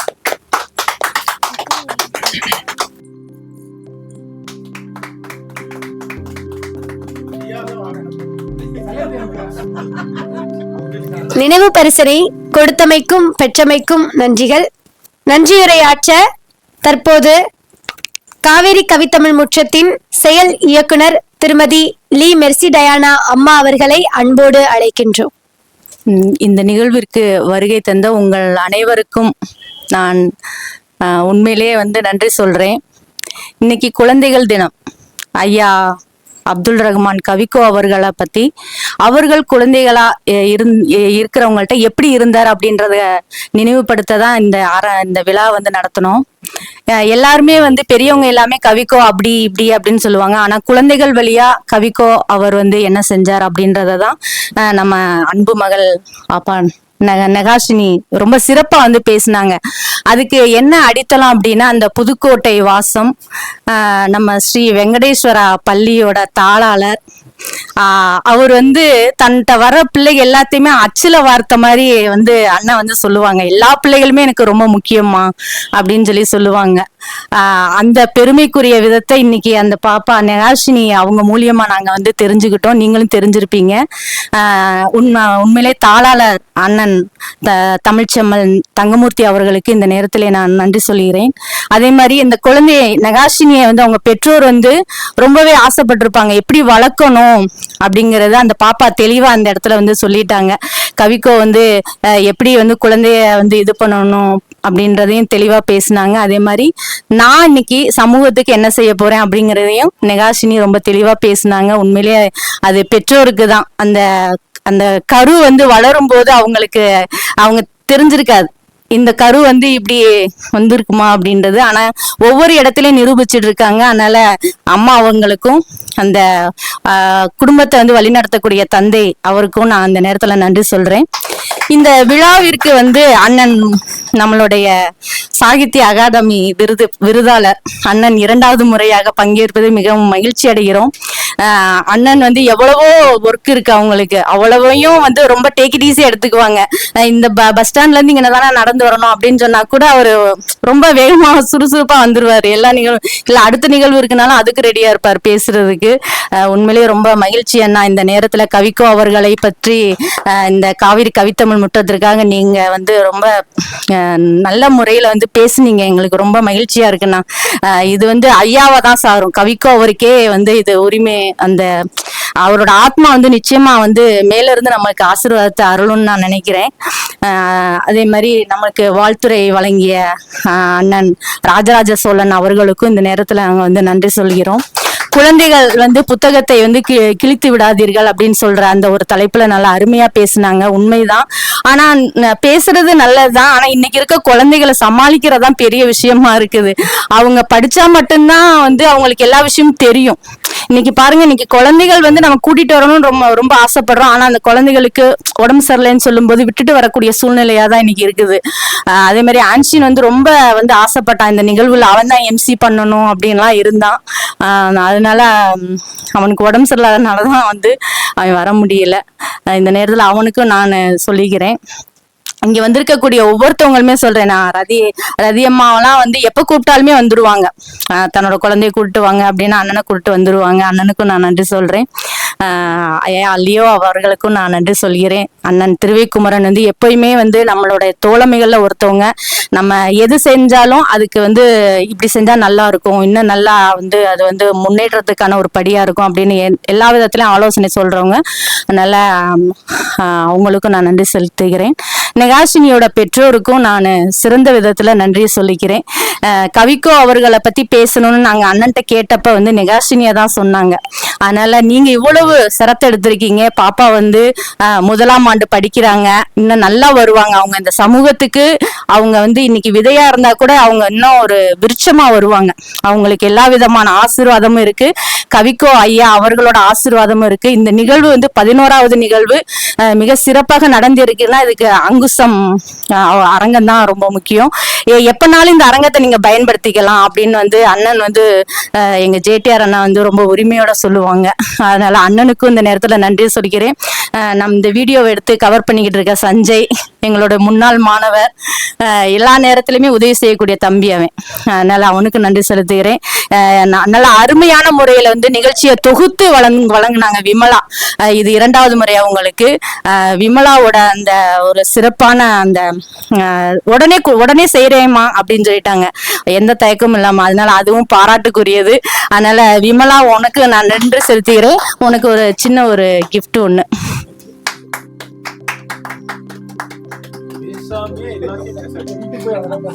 ஆமா, அடுத்ததா சொல்ல நன்றி வந்து ரியாக்கு தான் நம்ம நன்றி சொல்லணும். குழந்தைகளை வந்து இந்த அரங்கத்தையே வந்து முழுமையாக்குறது வந்து நம்மளோட ரியா பாப்பா தான். அவங்க ஏ தோத்துரும் அவங்களோட ஐ ரியாக்ஷனை பார்த்து. என்ன ரியா, ஓகேவா? ஆமா, ரொம்ப அருமையா பேசின நிகாஷினிக்கு ஒரு அம்மாவோட சின்ன கிஃப்ட். சரியா? அந்த அரங்கத்திற்கு வந்த உண்மையிலே எல்லாருக்குமே வந்து மன நெகிழ்வுடன் சொல்லிடுறேன். கவிக்கோவை எடுக்கும் போது வந்து ரொம்ப கஷ்டமா தான் இருந்துச்சு, எப்படி நம்ம முடிக்க போறோம் அப்படிங்கிற ஒரு இது இருந்துச்சு. இன்னைக்கு நிகழ்வு வந்து 11 நிகழ்வுகளை கடந்து நம்ம வந்திருக்கோம் அப்படிங்கிறதுல ரொம்ப மகிழ்ச்சியா இருக்குது. நிச்சயமா அவரோட ஆசீர்வாதம் நமக்கு இருக்கும்னு நான் நினைக்கிறேன். ஏன்னா அவர் அந்த ஆசீர்வாதத்தினாலதான் நாங்க வழி நடத்திக்கிட்டு இருக்கோம் அப்படிங்கிறதே நாங்க உணர்றோம். தொடர் நிகழ்வுகளா 25 நிகழ்வுகள் நிச்சயமாக நாங்க நல்லபடியா நடத்தி முடிப்போம்.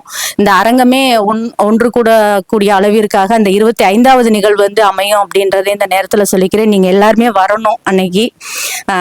வாழ்த்துக்களோட அந்த கவிக்கோவோட அருளையும் நீங்க பெற்று போகணும். அதான் எங்களோட இந்த இதுல இந்த நேரத்துல நான் சொல்லிக்க விரும்புறது. அனைவருக்கும் நன்றி. இந்த நிகழ்வை வந்து நடத்துறதுக்கு அண்ணன் வந்து சொன்னாங்க, செயல் இயக்குனர் வந்து மெர்சி தான், ஆனா செயலாளர் வந்து சலேத்து தான் அப்படின்னு சொன்னாங்க. அவருக்கும் நன்றி தான். ஏன்னா ஆமா, அவருக்கு நன்றி தான். சஞ்சய்க்கு வந்து சஞ்சய் வா, நீ நான் வந்து உன்னை விளையாட்டு பிள்ளையா தான் நினைக்கிறேன்.